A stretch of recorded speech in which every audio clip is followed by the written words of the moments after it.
Кельшин, добрый вечер. Я очень рада приветствовать всех, кто традиционно приходит на наши мероприятия уже в течение многих лет. Дважды мы встречаемся по поводу несчастливых дат для ингушских судеб и для ингушской истории, но так получилось, что ингушская диаспора теперь насчитывает, как сказал Весенгирей Гагиев, один из постпредов и бывший мой коллега, уважаемый мной человек, он сказал 30 тысяч ингушей. Я думаю, что ингушей значительно больше в Москве и Московской области, так это тысяч на 15-20 точно. Вот. И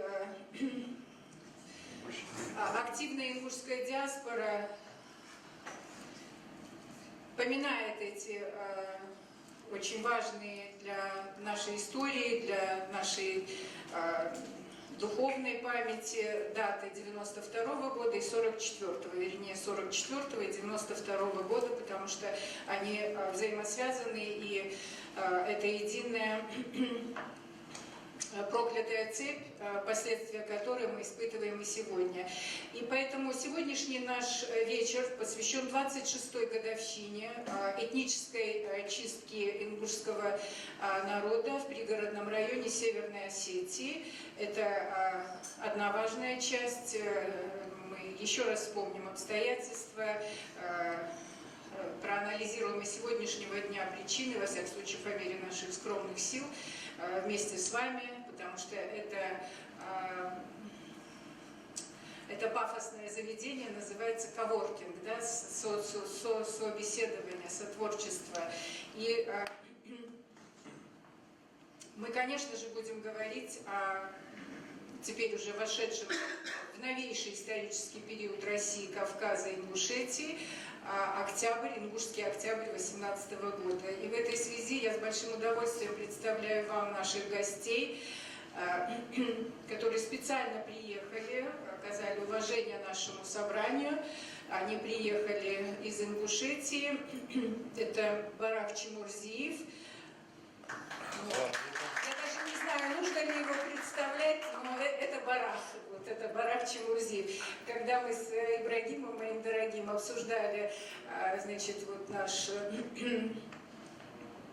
план, мы абсолютно единогласно с ним пришли к мнению о том, что из всех этих выдающихся вот людей сегодняшнего дня, отметившихся вот в этом октябре 18-го, легендарном, что Барак Чемурзиев – это человек, который может об очень сложном говорить очень просто. Это ко всем твоим регалиям, которые ты заслуженно носишь. И замечательный Альберт Дарбазанов. Он руководит всеми ингушами пригородного района героического. Эта организация называется «Даймок». Мне особенно приятно сказать, что он живет в Карцах, где жил мой незабвенный дядуш Делгеш Долцун, не выходивший ни одного дня. Вот в эту катастрофу 92-го года, Ислам Яндиев. После вот традиционно нашего говорения и Барак, и Альберт расскажут нам о том, что они хотят нам сказать. Прежде всего, конечно, вот сегодняшняя ситуация в пригородном районе, всяческая ситуация, человеческая, юридическая, социальная. С Бараком, я думаю, будет вообще прямой диалог у всех людей, которые сегодня пришли сюда. С вашего позволения, я вот в целях экономии времени буду зачитывать то, что я подготовила, опираясь, в общем, на одни и те же источники, которые малообновляемые на сегодняшний день. Это вот один из первых документов, это большой доклад, который мы делали, материалы оттуда, списка. Это счастливым образом собранный комплекс документов тогда еще, когда вот документы можно было получать легко достаточно. Это, конечно же, все статьи незабвенной Ирины Александровны Дементьевой, имя которой я вот тоже с ребятами мы говорили предварительно, должен знать каждый ингуш и помнить, потому что такого объема статей, оперативных статей вот в 92 году, 94-м, 3-м, 5-м году, до 2000-х годов она писала и думала, и очень честно отображала происходящее с ингушами в пригородном районе. Это работы вот такие небольшие, но по времени, ну, к сожалению, актуальности не теряющие. Говорю, к сожалению, потому что проблема не оптимистическая, этническая чистка ингушей, это мы делали к десятилетию. Общегражданский митинг ингушский 1973 года, потому что типологически схожее выдающееся событие произошло на наших глазах в октябре, и сходство есть, но есть и различия, конечно. Была такая у меня работа к 15-летию, вот видите, как сейчас, 26 лет, «Кавказская игра» по роману Джона Ле Карре, но поскольку Джон Ле Карре – это профессиональный английский разведчик, который в 92-м и 93-м году был, значит, в Москве и интересовался именно происшедшем в пригородном районе, то это точка зрения человека не только, так сказать, беллетристически запечатлевшего вот в такой выдуманной фабуле, но это очень четкий и зоркий взгляд профессионального человека, сделавшего тоже очень качественные выводы. Ну и вот эта книга, наверное, всем известна. К сожалению, все это становится библиографической редкостью. Это, опять же, светлой ему памяти, очень большой ингушский друг Сергей Белозерцев, царствие ему небесное, как говорят вот у русских людей православных, потому что это настоящий был друг ингушский. И это хроника вот, буквально сразу по свежим следам, здесь расписано все. Поэтому какие-то вещи говорить и повторять я не буду.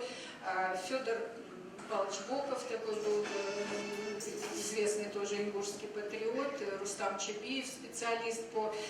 Это как говорится, публикации, вот, что называется, с места событий своего времени. Мне бы хотелось начать свое выступление со слов Александра Калича, сказанных по другому поводу, но мне кажется, в тему. Мы поименно вспомним тех, кто поднял руку. Это очень важно, потому что мемориал должен помнить и тех, кто поднял руку, значит, вот, против, за, значит, это очень важная такая метафора, понятная, я думаю, вот в связи с нашей темой. Сегодня 26-я годовщина этнической чистки ингушей в городе Владикавказе и пригородном районе Северной Осетии. Скорбя и помня о жертвах этой пролонгированной в 21 век сталинской нацполитики, так называемой, мы обязаны четко видеть и ясно понимать политико-государственную преемственность, трагически для нашего народа, живучую и реализуемую именно в сталинской парадигме. Депортация 1944 года, этническая чистка и насильственное изгнание ингушей из Северной Осетии в 1992 году и нынешняя драма по так называемому установлению административных границ между Ингушетией и Чечней, значит, 2018 год. Ингуши из пригородного района и Владикавказа, почти 70 тысяч человек, в 1992 году были депортированы во второй после 1944 года раз в так называемый уже демократический период Новой России и в связи с чеченской проблематикой. Но главным образом потому, И сегодняшние события тому подтверждение, что в неизменной имперской политике «разделяй властвуй», к сожалению, приходится это говорить, к сожалению, конечно, являются объектом перманентных репрессий, в основе которых лежит препятствование государствам, как ни странно, сталинского, брежневского, хрущевского или хрущевско-брежневского, ельцинского и теперь путинского законной возможности жить на своей земле и быть реальными субъектами права, а не объектами манипуляций в угоду тем или иным планам военно-политического руководства страны в разные исторические периоды. Огромное количество документов и здесь, и в других наших работах, и материалов четко свидетельствуют, что к началу Ингушской трагедии в пригородном районе и Владикавказе тогдашнее руководство страны было прекрасно осведомлено о происходящем в регионе. И именно поэтому 19 апреля, заметьте, за неделю до принятия закона о реабилитации репрессированных народов, 19 апреля 1991 года в пригородном районе Северной Осетии было введено чрезвычайное положение, осуществлявшееся всеми силами и средствами всех родов войск, регулярной армии, а также внутренними войсками МВД тогдашней Российской Федерации.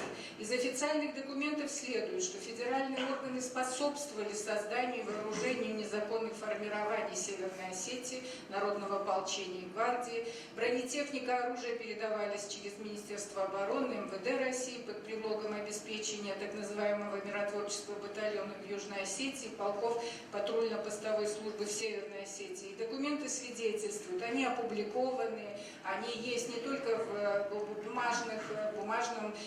бумажной реализации, они для тех, кто хочет знать в интернете, это государственные, официальные и общественных организаций разного рода сбора информации. Документы свидетельствуют, что руководство страны сознательно милитаризировало Осетию, и хроника событий тому подтверждение, и статистика, и анализ, все задокументировано.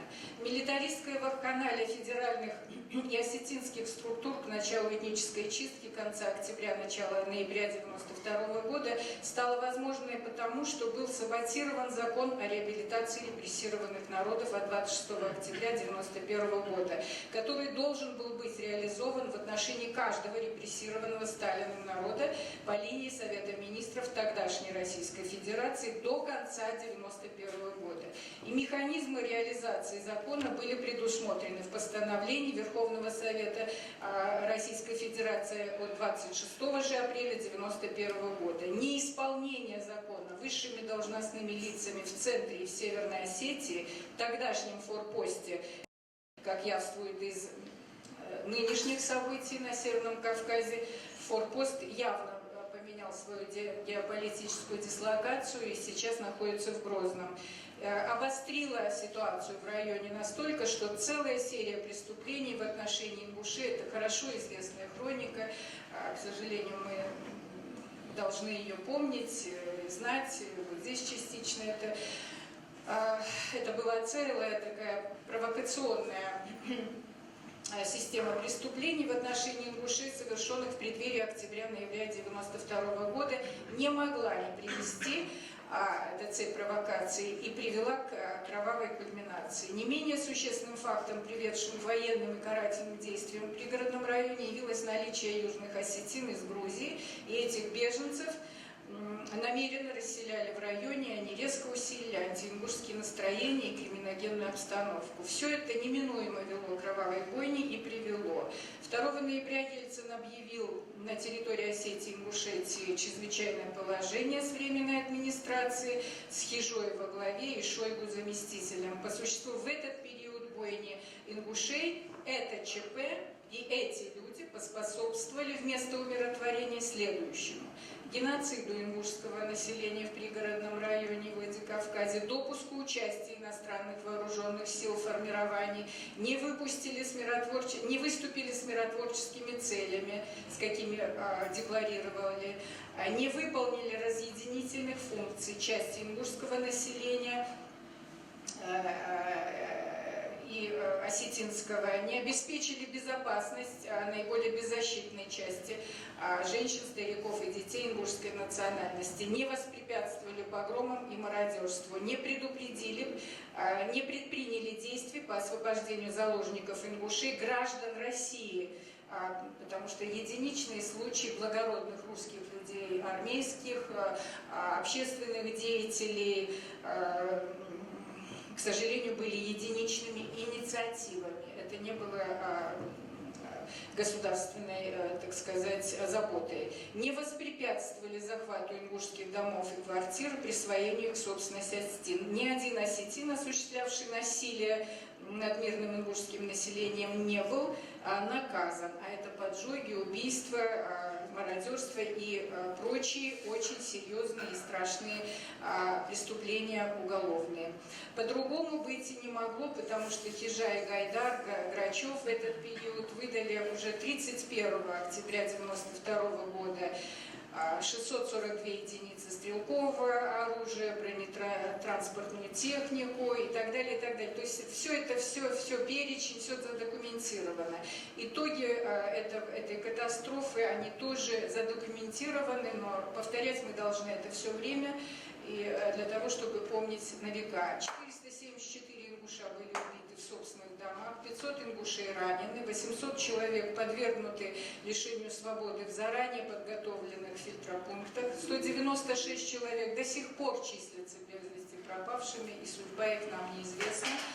13 из 16 сел ингушских, где компактно проживали ингуши, полностью уничтожены, 3200 домовладений разрушены и разграблены, 65 тысяч, а по последним сведениям тогдашнего президента, первого президента, 70 тысяч Аушева, я имею в виду, он назвал цифру 70 тысяч, стали беженцами.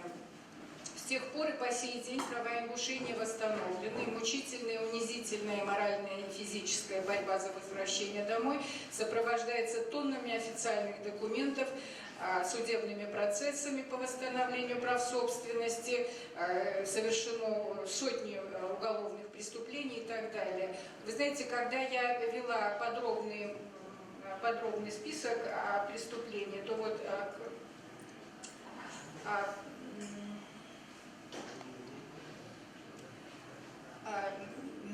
до 2000 вот, дошла этот список дошел. И в тот момент, когда я еще считала, будучи на государственной службе, официальных только документов по пригородному району было выработано 200 единиц, 200. Обозначив события 1992 года как межэтнический спор ингушей и осетин, федеральный центр манипулирует собственными указами, постановлениями, законами и жизнями своих граждан, оставляя незыблемыми основные сталинские, к сожалению, геополитические принципы, а именно волевого политико-административного деления региона и произвольности границ.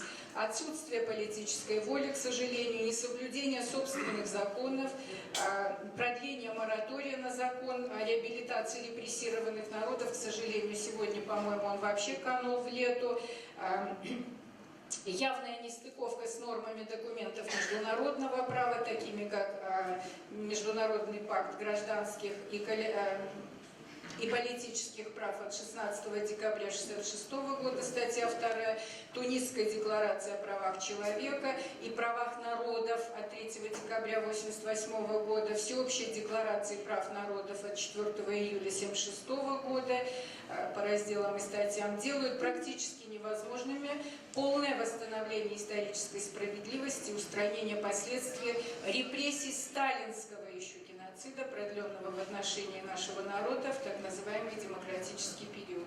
На международных трибунах, в ООН, в Европарламенте констатировалась озабоченность несоблюдением законности в отношении репрессированных Сталиным и Ельциным ингушей. Я, как человек, участвовавший в работе и в свое время и Комитета по расовой дискриминации в ООН дважды, и в заседаниях Европарламента с 1996 по 1999 год, могу говорить, что это зафиксировано, так сказать, озабоченности международные в отношении ингушей.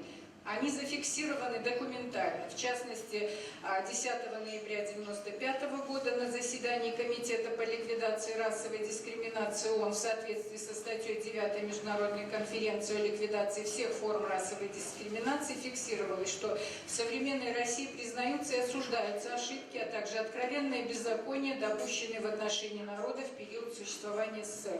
Российская Федерация стремится восстановить историческую справедливость в отношении незаконно репрессированных народов, которые были подвергнуты насильственному переселению и другим репрессиям в годы советской власти. Закон о реабилитации репрессированных народов 26 февраля 1991 года признает их права на восстановление или создание новых национально-территориальных образований согласно их волеизъявлению, а также предусматривает возмещение ущерба, причиненного государством. Это цитата из международного документа.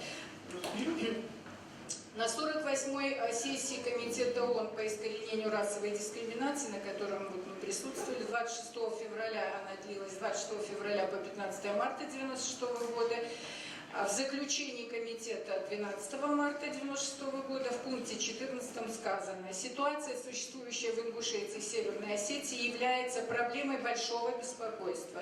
Большому количеству ингушских беженцев власти Северной Осетии отказали в праве свободно вернуться в места их прежнего проживания на территории приграничного района, несмотря на закон о реабилитации репрессированных народов. То есть в международном праве этот закон принят как очень важный закон для коренных народов. Далее, в резолюции Европарламента Б4-0059-0077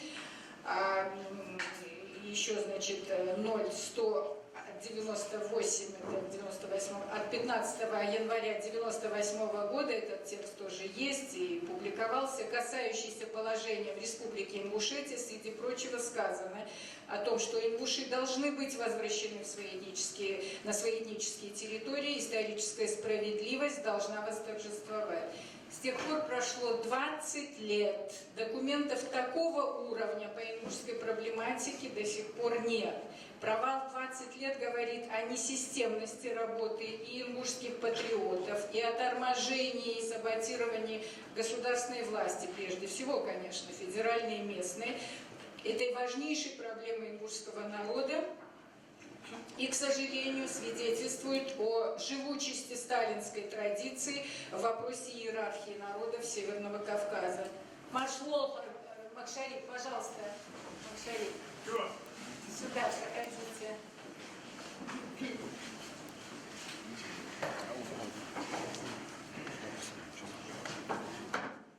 Макшарик Бензиев, общественные деятели, правозащитники региона нашего Москвы и Московской области. Проект федерального закона о реабилитации ингушского народа, внесенный на рассмотрение Государственной Думы Федерального собрания Российской Федерации Народным собранием парламентом Республики Ингушетия в декабре 1995 года и снятый с рассмотрения в декабре 2000 года, то есть 5 лет шла борьба, но все-таки шла, отклонен именно потому, что его 3-я статья содержит такие нормы: признать права ингушского народа на территориальную целостность, правительству Российской Федерации обеспечить реализацию права ингушского народа как территориальную реабилитацию, имея в виду реализацию права на возвращение отторгнутых в 1944 году в результате репрессий территории. Цитата закончена. Проект не утверждается до сих пор, потому что его статья 3, согласующаяся с законом о реабилитации репрессированных народов, а также со многими, как мы видели, международными пактами, не столь многими, но очень важными, не согласуется со старыми геополитическими устремлениями федерального центра и политической практикой, к сожалению, сталинского национализма, в руководстве Северной Осетии. Поэтому весь так называемый миротворческий процесс в зоне осетино-ингушского конфликта – это спектакль, к сожалению, призванный затягивать время и всячески уходить от ответственности за содеянное. Восстановление попранных прав и урегулирование всех северокавказских конфликтов в принципе, к сожалению, невозможно при данной политико-государственной системе, которая позиционируется как правопреемница Российской Федерации, которая позиционируется как правопреемница Советского Союза. В 1991 году не случилось на государственном уровне, к сожалению, главного – десоветизации и десталинизации на государственном уровне. Не случилось своего Нюрнберга в Новой России, увы, не ставшей, к сожалению, поэтому демократической. Отсутствие правовой квалификации сталинских преступлений, еще сталинских преступлений в отношении ингушского народа до сих пор, и мы тому свидетели сегодня, создают условия возможности этнических чисток в 1992 году, территориальных репрессий, новых административных межеваний в ущерб народу 2018 год.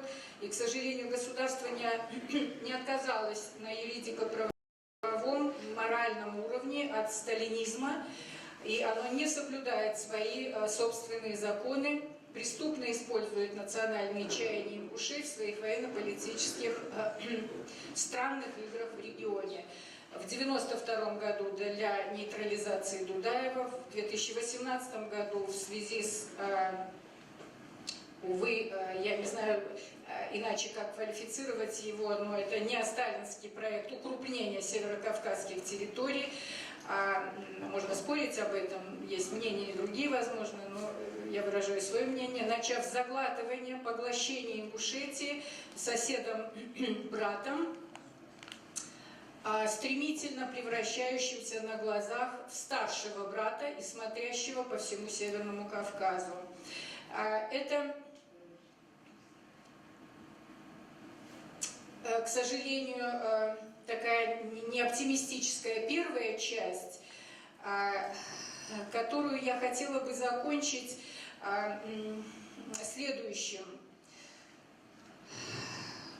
В последнем интервью главы Ингушетии генерала Евкурова было сказано, что по ситуации октябрьских событий, что все, он совершенно правомерно об этом сказал, все имеют право на свое мнение, и все прошло у нас хорошо.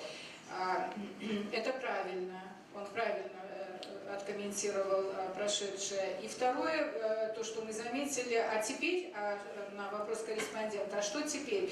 А теперь, сказал он, начнется профилактическая работа.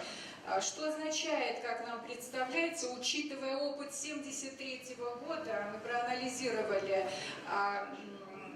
во всяком случае, на доступном нам материале, документальном, потому что все, что было связано с общенациональным митингом ингушей в Советском Союзе в 1973 году, 16-19 января, этих материалов не столь много. Сейчас по осени, ингушской осени 2018 года материала более чем достаточно, и аналитикам очень можно хорошо развернуться.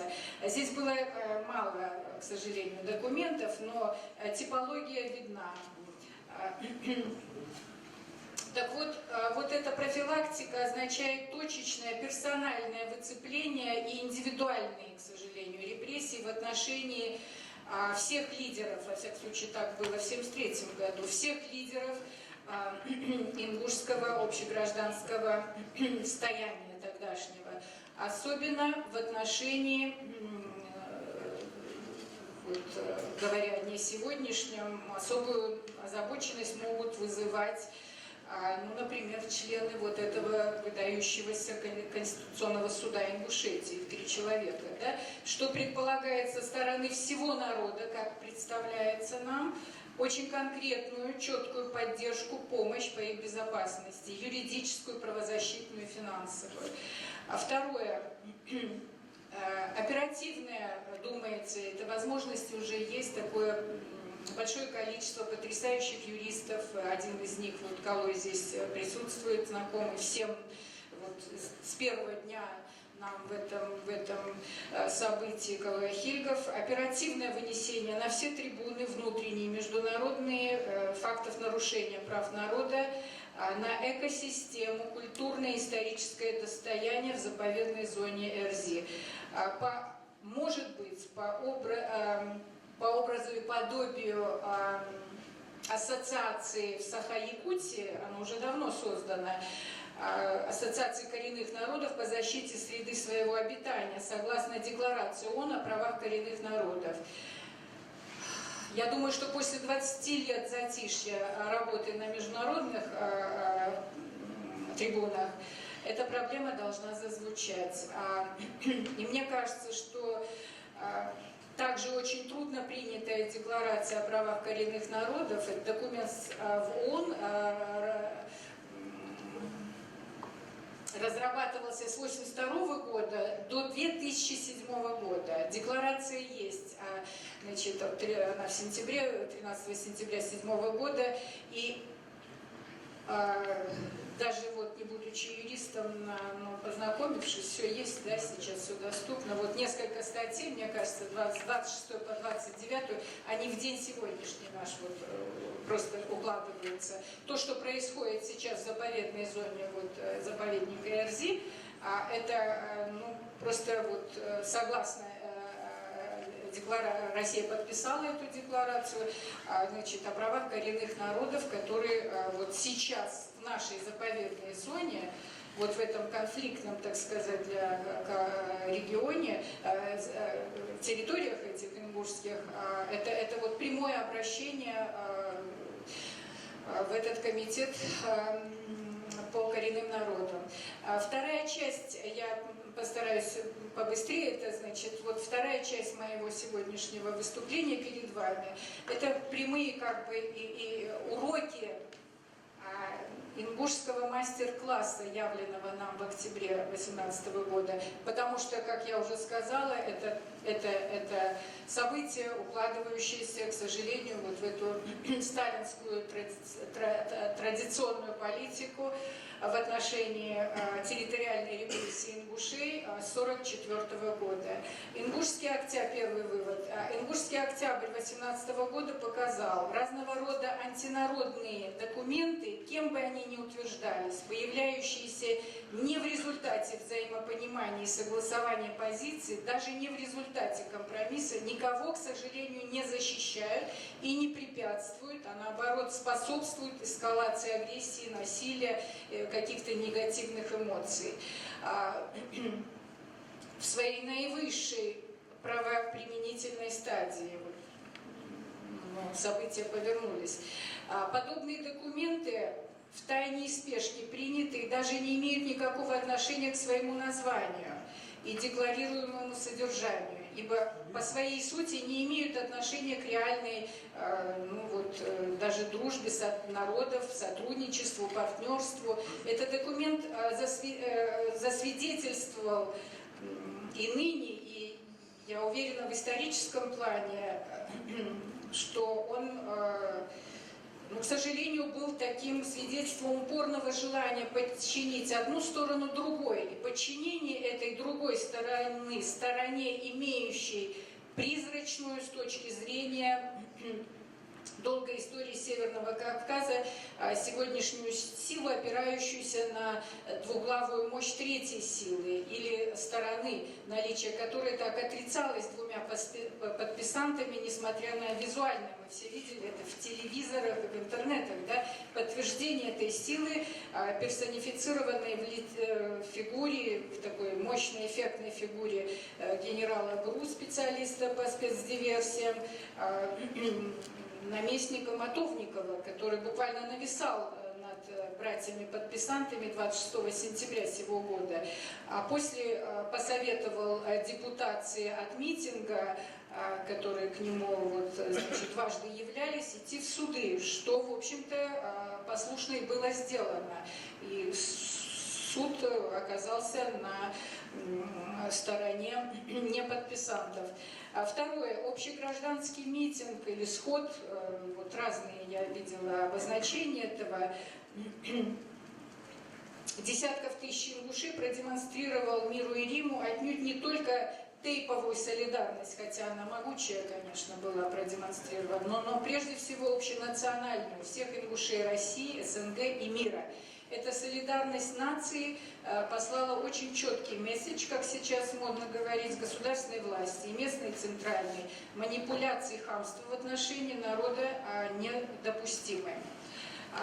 Наверное, многие здесь сидящие знают уже имя Даниила Коцюбинского, который, значит, публицист, который очень четко отсматривал все эти события.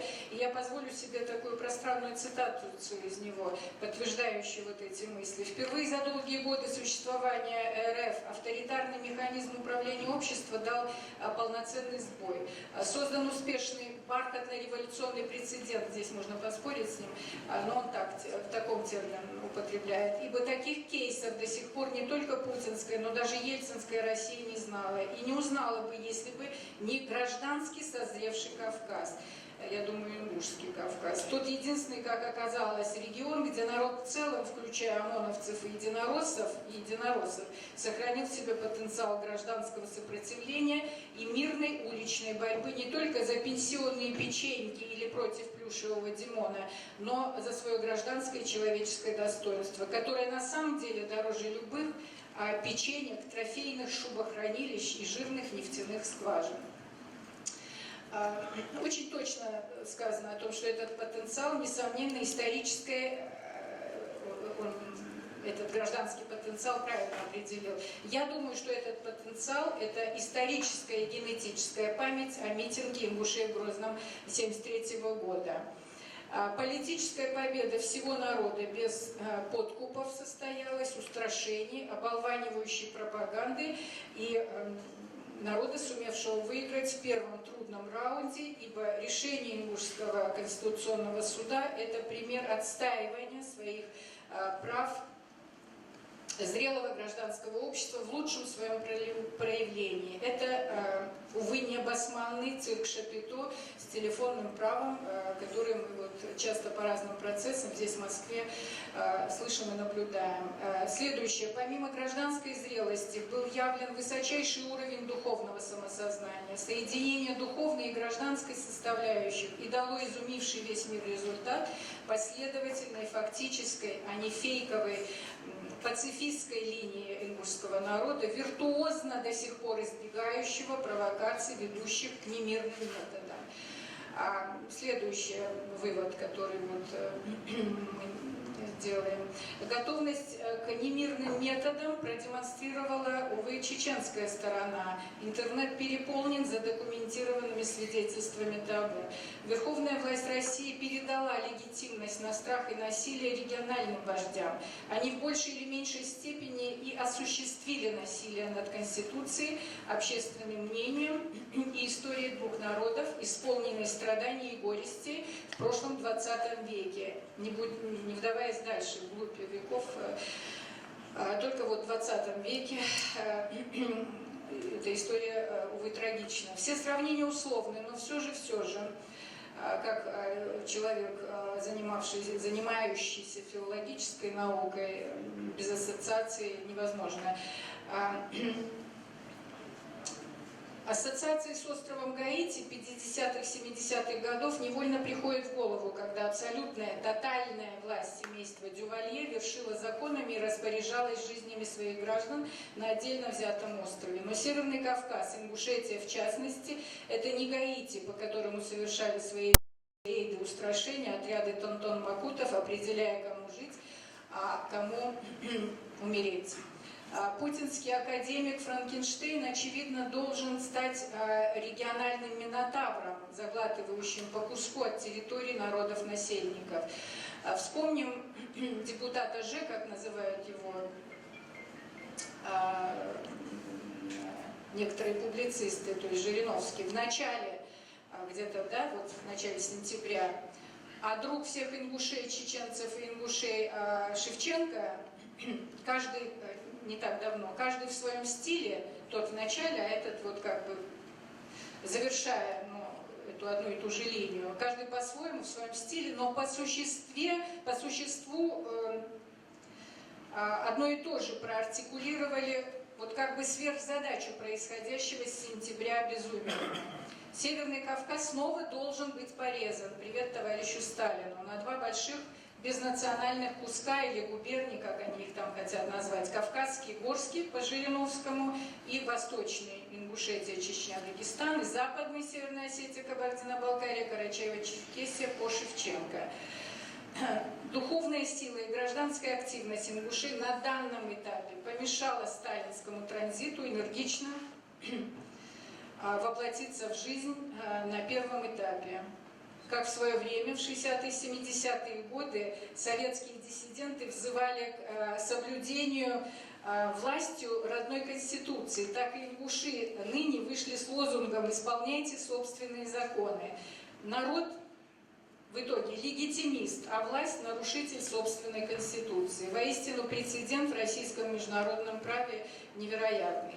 И последнее. 26 лет трагедии в пригородном районе и 26 лет Республики Ингушетия в связи с нынешними событиями выявили следующее. Постепенный, и мне горько об этом говорить, за эти годы постепенный дрейф к сегодняшней драме на уровне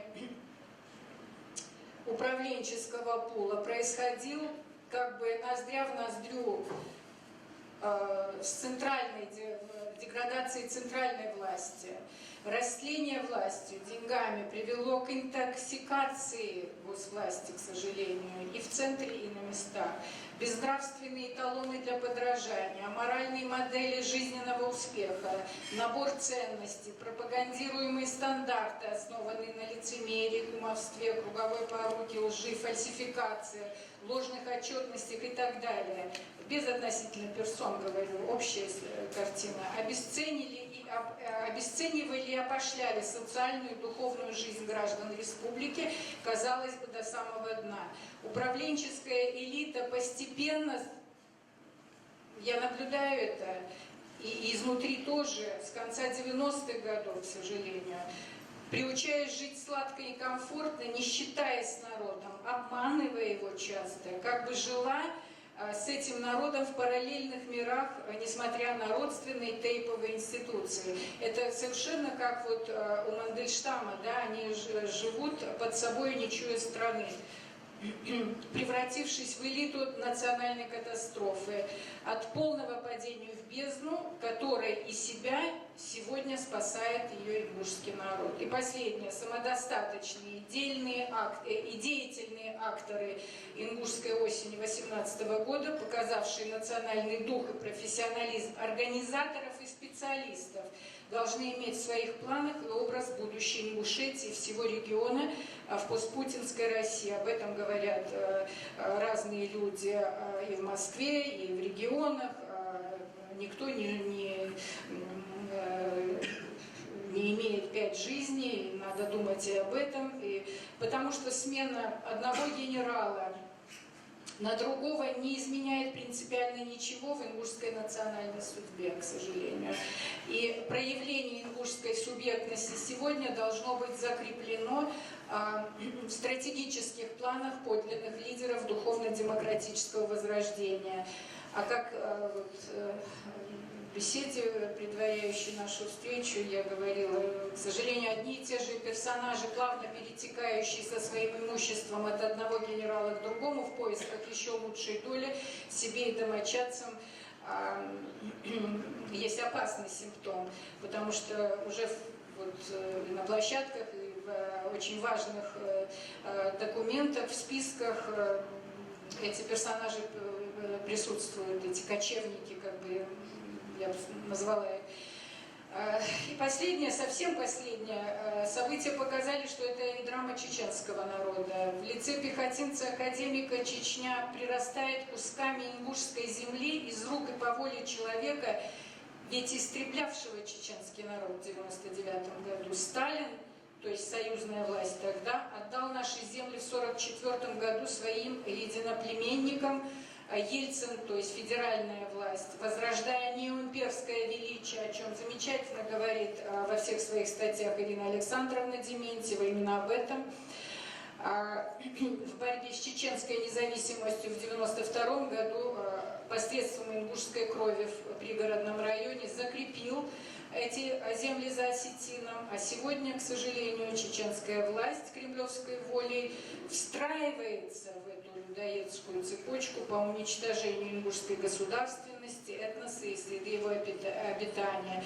А это не только чеченская, это общекавказская трагедия. На этом я позволю себе закончить и с большим удовольствием передаю слово Альберту Дарбазанову, который,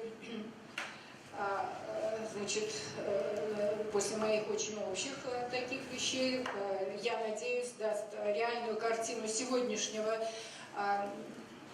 пригородного района, в частности, людей, которые живут там, хотят жить и как они живут. Пожалуйста, Альберт, как угодно здесь или вот с места.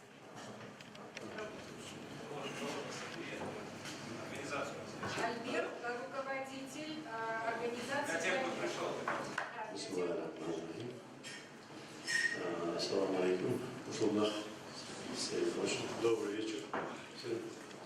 Значит, я председатель Ингушского национального культурного общества Даймок РСО Алания. Живу я в поселке Корца. И немножко скажу о организации. Значит, наша организация существует с 1997 года. Но организация, она была конъюнктурной и не совсем отвечала требованиям жителей пригородного района. Она была,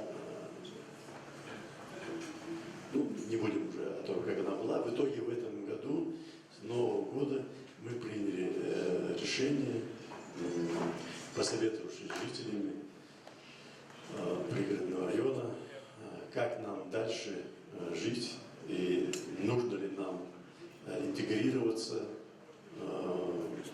в общество Северной Осетии, что мы хотим и как нам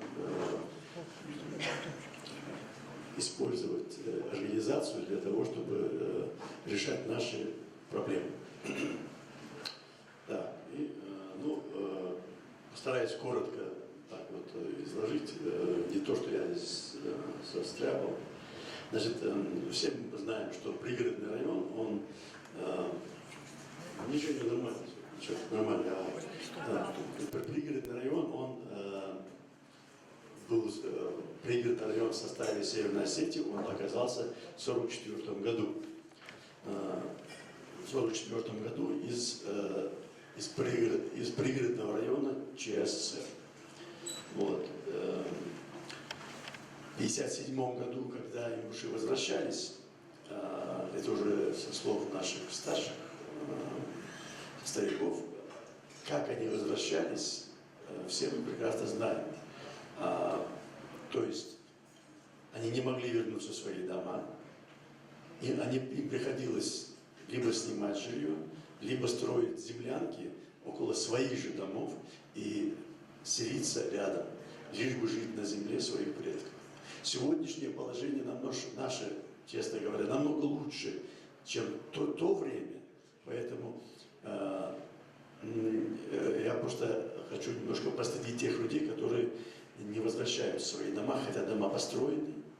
Есть некоторые из-за, не знаю, может, я не могу их осуждать, которые прошли 92-й год, и из-за этого, может, и не хотят возвращаться.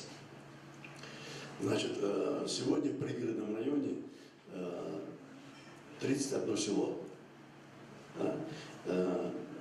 2 села полностью ингушские, 5 сел имеют смешанное ингушское и осетинское население. Да?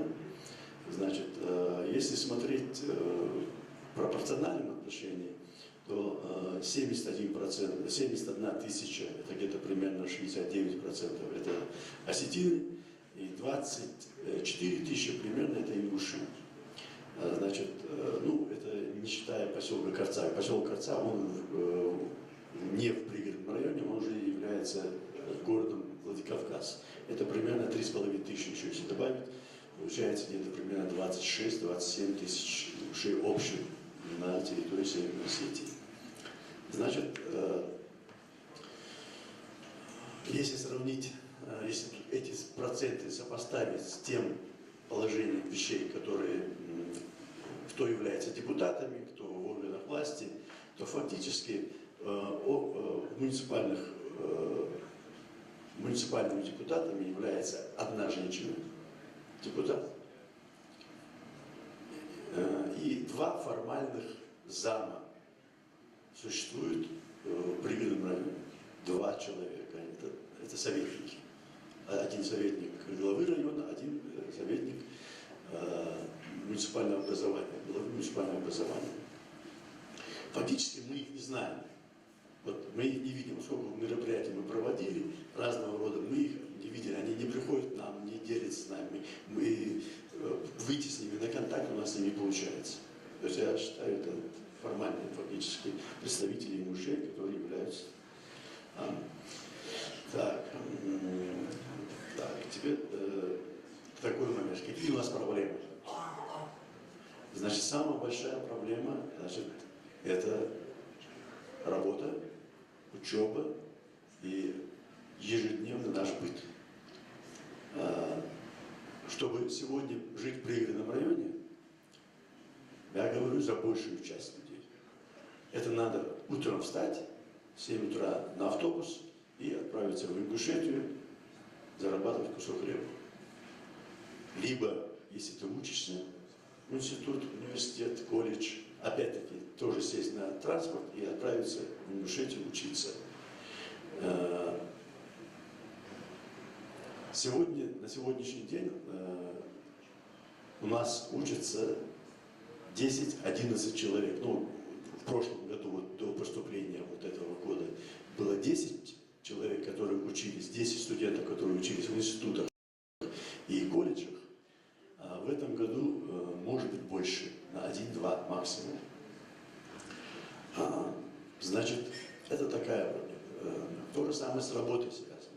Но я когда разговариваю с представителями власти, с чиновниками, они мне говорят, ну, значит, хорошо, в Ингушетии, значит, больше работает, поэтому они ездят туда. На самом деле цифры говорят абсолютно обратное. И любой нормальный, прагматичный человек, он не будет тратить время на дорогу, чтобы ехать куда-то, работать или учиться сделать дома. Значит,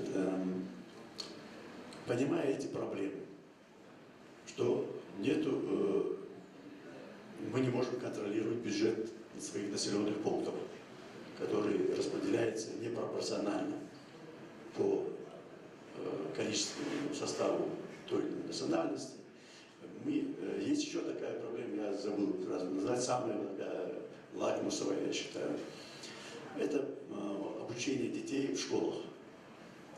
Значит, все знают уже давно, она муссируется эта проблема. Это раздельное обучение детей, допустим, средняя черемя. Это самый такой важный момент, знаковый, как бы сказать. В 2 школах учатся примерно 300-350 детей, а в 1/3 школе Ингушской там около 900 тысяч детей. То есть, и если бы можно было сказать, допустим, как в селении Тарском там тоже 2 школы и тоже раздельное обучение, но там живут как бы 2 зоны, Ингушская часть и Остинская часть, как бы речка делит их. Но там, понятно, нецелесообразно с одного конца идти в другую школу, учиться, там понятно. Но здесь же, в Черемине, то есть это Базоркино,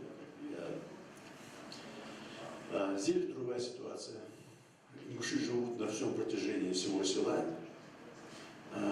и им приходится садиться на автобусы, и с одного конца населенного пункта едут в другой конец населенного пункта, и там учатся.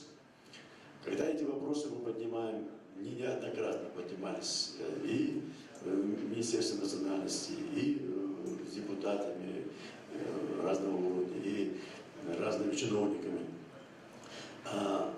все в один голос говорят, что жители сами не хотят. Жители сами не хотят вот там учиться. И более того, было собрание в начале этого года в пригородном районе селения Шолхи, то есть Октябрьской сегодня, да, и там был круглый стол на круглом столе министр национальности Аслан Зуцев там заявил, это открыто было, что он лично разговаривал с Юнусбеком Амангеровичем Никуровым, и что он сказал, что он знает, что ингуши сами не хотят учиться совместно со стинами. Что это категорически неправда. Я не знаю, неправда, что сказал Юнусбек Амангерович, или то, что это говорит Аслан Зуцев. Я вот, который не могу понять. Я могу сказать другое, 100%. Знаю, что есть случаи, когда робкие попытки учиться, когда родитель пишет заявление, примите моего сына или дочь в эту школу, то сначала просят, может быть, не надо, намекают, когда видят, что уже человек требует, примите меня, моего ребенка в школу, что бы там ни произошло,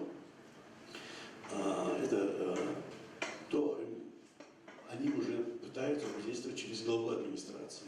Глава администрации начинает все возможные способы и методы использовать, чтобы забрать заявление. В итоге, то есть людей находят методы и рычаги воздействия, чтобы забрать, люди забирали заявления. Нет, в действительности, да, нету массовых заявлений, которые, чтобы примите именно в эту школу, и люди сами инертны немножко в этом отношении. Никто не хочет рисковать своим ребенком и отдавать его как патриот, выкидывать его. Все мы живем ради будущего, и это можно понять. Но когда власти приветствуют это, вот это страшно.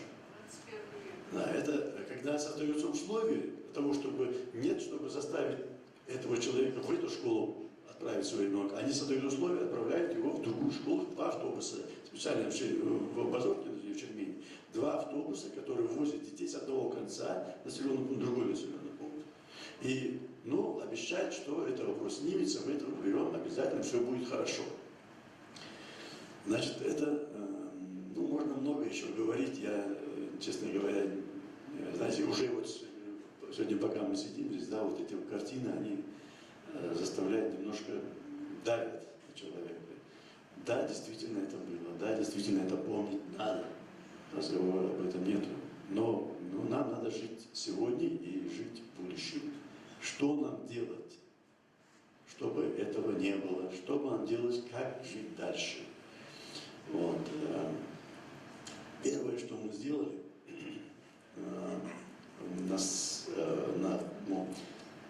Зивки ваших ингуши меня поймут, мы этот вопрос со стариками обсудили.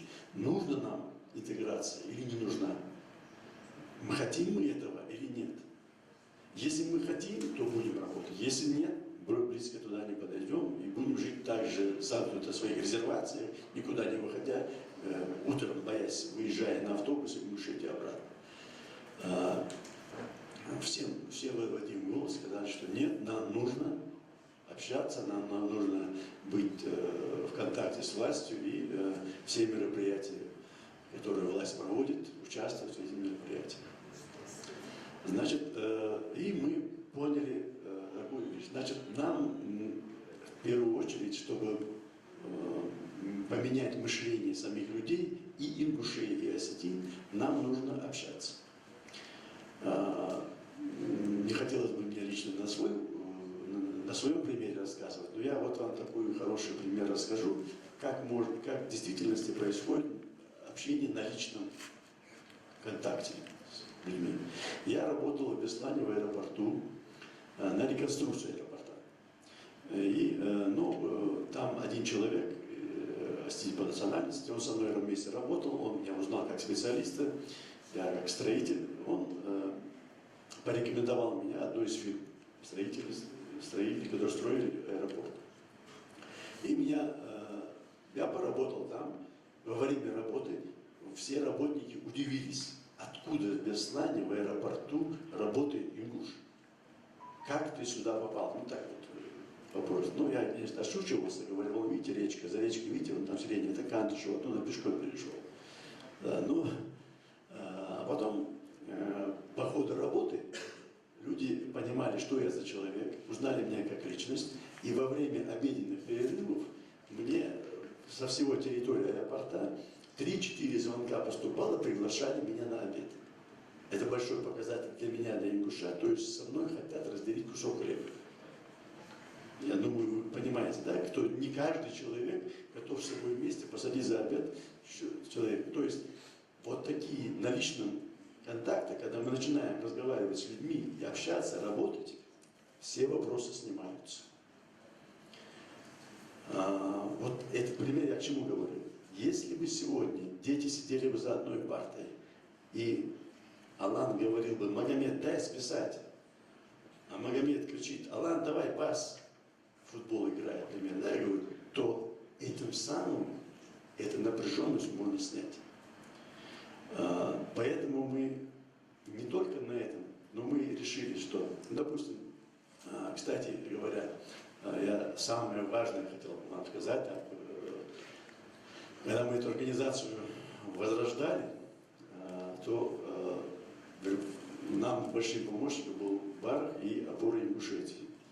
Они юридические и разными идеями нам помогали, как правильно выстроить нашу работу, чтобы выстроить ее на позитив, на жизнь Ингушетии. Значит, первое наше мероприятие, кто не следил в Фейсбуке за нашей организацией, он, наверное, не знает, что 23 февраля является день депортации чеченцев и ингушей. Так вот, мы во время нашего первого заседания нашего Дайморка, у нас было заседание директор Дома дружбы Занагов Сослан. И когда мы сказали, что мы хотели бы провести мероприятие, именно посвященное не Дню Отечества, не Дню защитника Отечества, а Дню депортации, он предложил свою площадку в Доме дружбы на проспекте Мира в городе Владикавказ. И мы его провели. И провели его красочно, насыщенно. И с нами вместе сопереживали эти трагедии и осетины, и русские, и ингуши, и армяне. Все, кто пришли в Дом дружбы. Это было в этом году. Впервые в истории. Это, я считаю, это Цанагов Суслан, это его, он это сказал сразу, сходу, вот сидя так вот, пожалуйста. Ну, конечно, могли бы и переиграть, сказать, что нельзя и все такое, но это факт произошел. Следующее мероприятие, там, это было вот 9 мая, в городе Владикавказ был бессмертный полк, да, шествие Десвертного полка. Мы также всех почтили память всех, кто ушел, ингушей, кто ушли с пригородного района, тоже со всеми в шествии мы подняли эти фотографии, эти портреты, и с ними вместе прошли по Владикавказу. Конечно, резонанс был сильный в соцсетях, и прошло все очень необычно, неожиданно. Многие радовались, говорили, молодцы, некоторые говорили, а почему это они здесь сюда появились, как так вот явно подчеркивая, что они тут. И получилось очень даже красиво, хорошо. Даже мы когда стояли группой отдельно на проспекте Мира стояли, ждали своих товарищей, и проходил глава региона Бедаров, он нас увидел и направился прямо к нам. То есть он мог бы обойти мимо по другой стороне, но он направился к нам, поприветствовал нас, поблагодарил, что мы приняли участие. Ингушское телевидение, которое пришло осветить наше мероприятие, взяли у него интервью. Там такой курьез оказался, момент очень интересный. Пресс-служба руководителя, она не допускала до интервью ингушское телевидение. Сказали, что вы не аккредитованы, вам нельзя. В этот момент Вячеслав Залимханович, он увидел этот момент и спросил, что там у вас. Они говорят, ну так и так, что они не аккредитованы. И он не подал, пускай идут всякий разговор. То есть это был такой момент знаковый, что никаких нет разговоров, они у нас гости, мы примем их. Потом даже его много ругали, я слышал в интернете, видел, читал это в соцсетях. Вот. Потом другое у нас еще мероприятие было, это во время Рамазана мы сделали ифтар в Судитской мечети в городе Владикавказе. Тоже было очень хорошее мероприятие, и тоже неожиданно, тоже впервые. Вот. И мы вот все-таки в меру своих сил, не имея ни финансовых ресурсов, ни других материальных средств, да даже у нас нет своего собственного помещения для организации, но мы все-таки пытаемся что-то сделать, чтобы снять эту напряженность. И у нас что-то получается, честно говоря. Многие приветствуют, рады. У меня вот такая просьба, вот, кто нас слушает, когда мы что-то говорим, мы говорим вот, в пользу ингушей, да? Надо в первую очередь думать о тех людях, которые живут там, примерно в районе. Пользу ли я принесу своими высказываниями или своими комментариями, либо это будет во вред. Находясь за забором, махать кулаком просто. Ну, поэтому у меня вот такая просьба. В общем, это не вас касается, молю. Это в основном молодежь, которая абсолютно без основания начинает перепалку на ровном месте. На ровном месте. Когда какое-то что-то хорошее начинание, кто-то что-то сделает. Вот пример такой, пример приведу простой. Недавно горел цинковый завод в Владикавказе. Наверное, смотрели, да, в интернете? И когда он горел, активисты Северной Осетии стали собирать подписи о том, что надо закрыть цинковый завод. И один из представителей сказал, надо попросить помощи у ингушей, потому что их тоже это касается, то есть ингушей. И один из первых комментариев, который пошел под этим обращением, пишет какой-то ингуш, или не знаю, может тролль, пишет, да, надо им помочь, хоть они же наши соседи, хотя и недобрые. Но этот комментарий, он сделает хороший или нет? Сразу подумать надо над тем, кто там живет. И вот, я не знаю, Барах, ты по поводу позавчерашней ночи, то, что было, расскажешь, наверное, подробнее. Значит, позавчера ночью, наверное, уже слышали, в Владикавказе произошло событие неприятное. Значит, три молодых парня оказались ночью в Владикавказе. Дзангиев, Тамасханов и Ганиев. Дзангиев, он карцинский парень. Тамасханов тоже карцинский, но сейчас проживает в селении Кантышево, а Ганиев живет на Зране. Значит, получилось так, что они оказались в Владикавказе ночью, и они, я не знаю, я подробности не могу сказать по поводу, как началась стычка, но факт, что с охраной караоке-клуба «Гитара» у них началась стычка. И говорят, есть видеонаблюдение, как у них началась стычка, как они дрались, что человек 10, со слов этих ребят, их избивали, и один из них, опять-таки, тоже неподтвержденные данные, один из этих нападающих, он бил их ножом. И сильные, это были явно ножевые ранения, чтобы людей убить. Вот.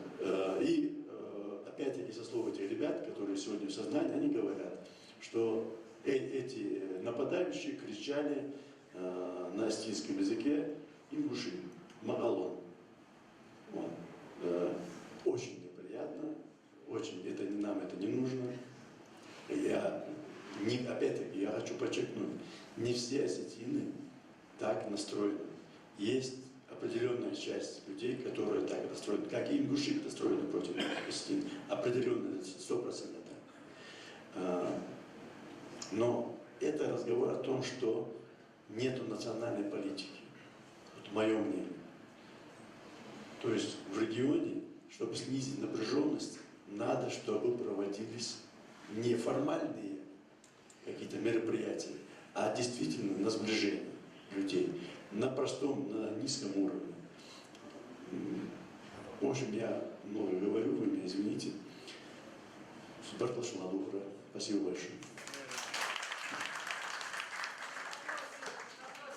Да, есть один вопрос. Вот вы говорили по поводу статистических данных, сколько у нас учатся и сколько работает в пригодном. Вот по поводу работающих вы не сказали. По поводу работы это тяжело сказать, потому что сколько ингушей живущих в пригородном районе, работают в Северной Осетии, правильно? Но официальные данные, это можно сказать только в госструктурах. То есть госструктура, да? У нас есть Среднемайская, да? То там есть ОВД, или как РОВД, как это называется. Вот там есть сотрудники, которые числятся в Северной Осетии и работают в Майском, но в одном месте. Есть пару человек, одного тоже из 5, который предлагал глава администрации Дачная Куртат, это Агадавошева, из 5 приняли на одного работу приняли. Но, слава Богу, он хорошо работает. То есть это в МВД, я говорю. А, кстати говоря, очень мы рады тому, что один из глав администрации Ян Гадабошев, это Куртат Дачная, Хадзиев Ибрагим, очень позитивный патриот, он очень молодец со всех сторон. Мы стараемся ему помочь со всех сторон, как мы можем, организовывать людей. Допустим, были вот выборы, во время выборов президента, мы прекрасно понимали, что от наших действий результата никакой не поменяется. Но показатель для него, это был бы весомый. То есть явка избирателей, это лежит ответственность на главе администрации. И он со своей стороны, и мы со своей стороны, мы провели там большое мероприятие типа Кавказских игр. То есть подтягивание, кидали тяжелый борцовский мяч, там перетягивание каната, я сказал, там, отжимание или там армрестлинг, что такое. Ну, в общем, и глава администрации поставил на кон барана. И молодые ребята, команда из Позоркина, то есть Черемент, это барана забрала с собой, выиграли. То есть конкретных данных по тому, сколько у нас работающих, у нас нет, но фактически, потому что это плавающие, сегодня же мы понимаем, в основном у нас работают частные структуры. И кто-то нанимается, бетон мешает, кто-то нанимается, кладку делает. Поэтому там не проследишь. Но то, что автобусы каждый день утром полные уезжают в Ингушетию, это точно. Ну, то есть основная часть работает в Ингушетии. Конечно, но зато я точно могу сказать, не более 11 человек учатся в пригородном районе. То есть я имею в виду студентов. Еще один вопрос. Собираетесь ли вы какие-то меры принимать, чтобы вот эту историю со школьниками, как-то ее менять, изменять, чтобы все-таки дети учились совместно? Какие-то меры предпринимать? Ну, может быть, проводить какую-то просветительскую работу с населением, с ингушами? Конечно, мы проводим такую работу и разговариваем, и через имамов говорим, и через глав администрации. Мы вроде бы власти не отказывают. Такой проблемы, как фактически нет, что мы не запрещаем. Но нету настойчивых родителей нету, которые требуют, примите моего ребенка именно сюда. Я про них и говорю. Вот, ну, поняли, но мы пытаемся им объяснить, что именно это играет роль для будущего. Сегодня я вот не хочу, опять-таки, до себя говорить, да, сегодня с моего дома член моей семьи в этом году поступил в ГМИ на первый курс. Конечно, шел я вахтиться, я его не лишний в доме. Но я это сделал сознательно, понимая, что ему он не конфликтный мальчик, он может учиться, он будет стараться, и острые углы он не будет, он даже некоторые вещи не будет опускать. Но это будет как бы возможность для других учиться там.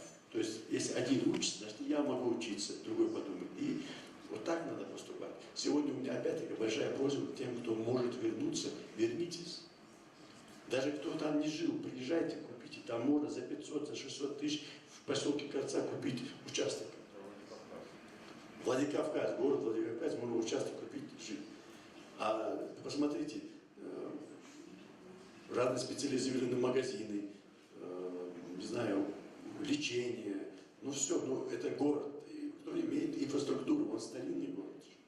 По сравнению с Назранием, Магасом, это другая ситуация.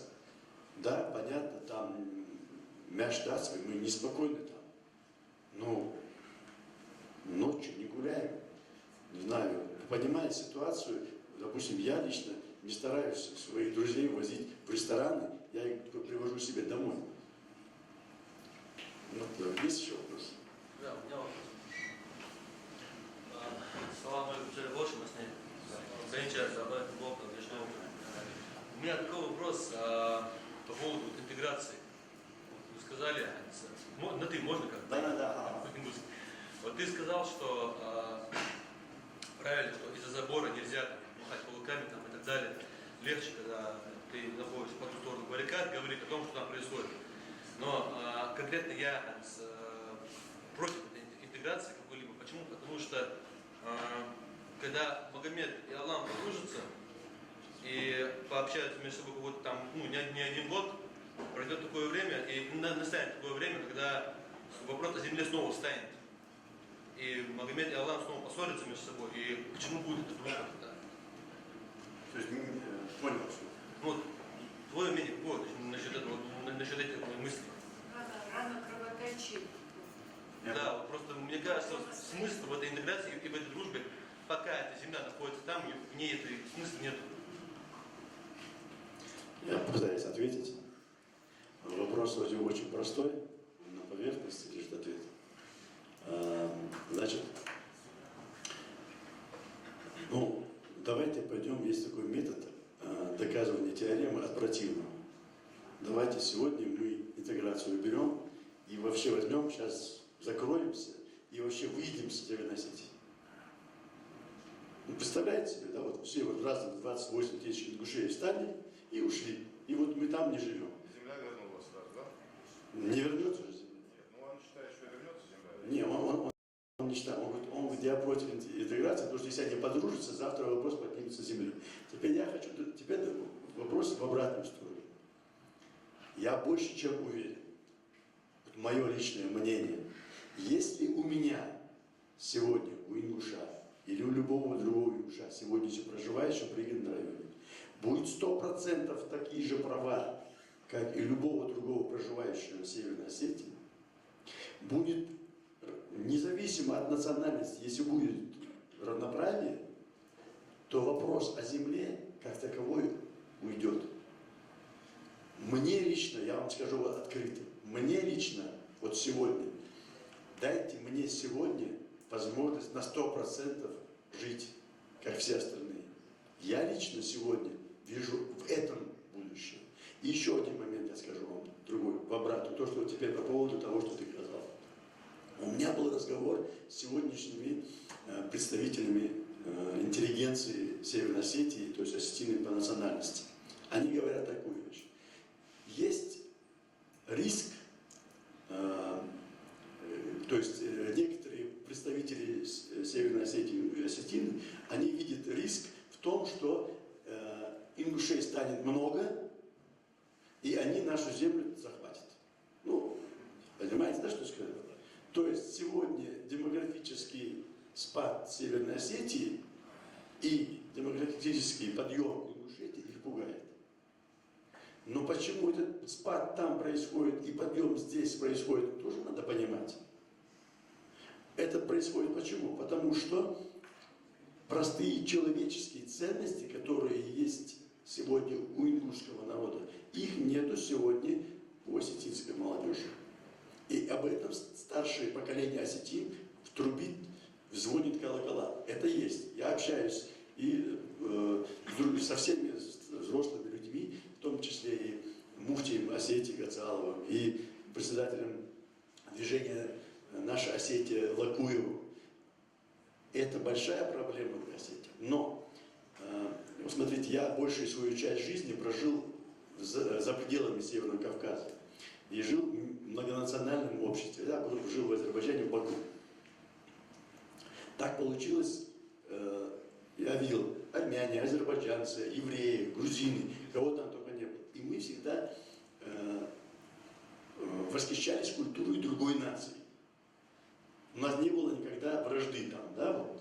То же самое, если сегодня человек живет в многонациональном обществе, он становится духовно богаче, он лучше понимает свою культуру и относится с уважением к другой культуре. Какие-то ценности свои больше поднимает, принимает, осознает. А что-то он не будет брать, что-то возьмет. Вот пример вот такой, я пример скажу. Сегодня у нас отношение в ингушском обществе к женщине какое? Фактически женщина при виде мужчин встает, либо уступает дорогу. И также это Веня Холдес. А в Азербайджане, когда женщина заходит в общественный транспорт, мужчина, даже может он и старше быть, он встает, уступает ей место. Это не потому, что он галантный джентльмен, а потому, что он считает, что это его сестра, или мать, или дочь.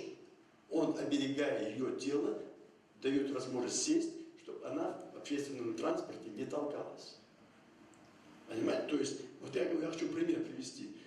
Есть вещи, которые осетинское общество могло бы взять у нас, например. И тогда бы этот демографический спад у них не был бы. И тогда бы они, это надо понимать, не все это понимают. Но есть осетины, которые это понимают и приветствуют, которые говорят, да, нам надо общаться, нам надо много хорошего ингушей взять.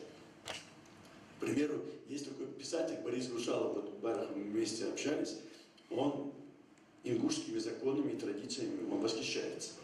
И он очень много пишет хороших о ингушах. Вот поэтому мое мнение вот это, по поводу интеграции, по поводу, это только нам на пользу играет. Любой эксцесс, как вот этот эксцесс, который позавчера произошел в Владикавказе, он во вред ингушам, в первую очередь ингушам. И пускай кто бы что ни говорил, ингуши прекрасно понимают, что те, кто хотят жить, любой эксцесс внутри пригородного района, либо за пределами пригородного района, не знаю, пускай будет в Ингушетии, пускай будет в Москве, в Петербурге, где бы там ни было, если начинается межнациональный разговор, он в первую очередь идет по ингушам пригородного района. Это 100%. Потому что мы уже становимся в такую ситуацию, что нам не выехать, не заехать, не лишний раз оглядываться приходится.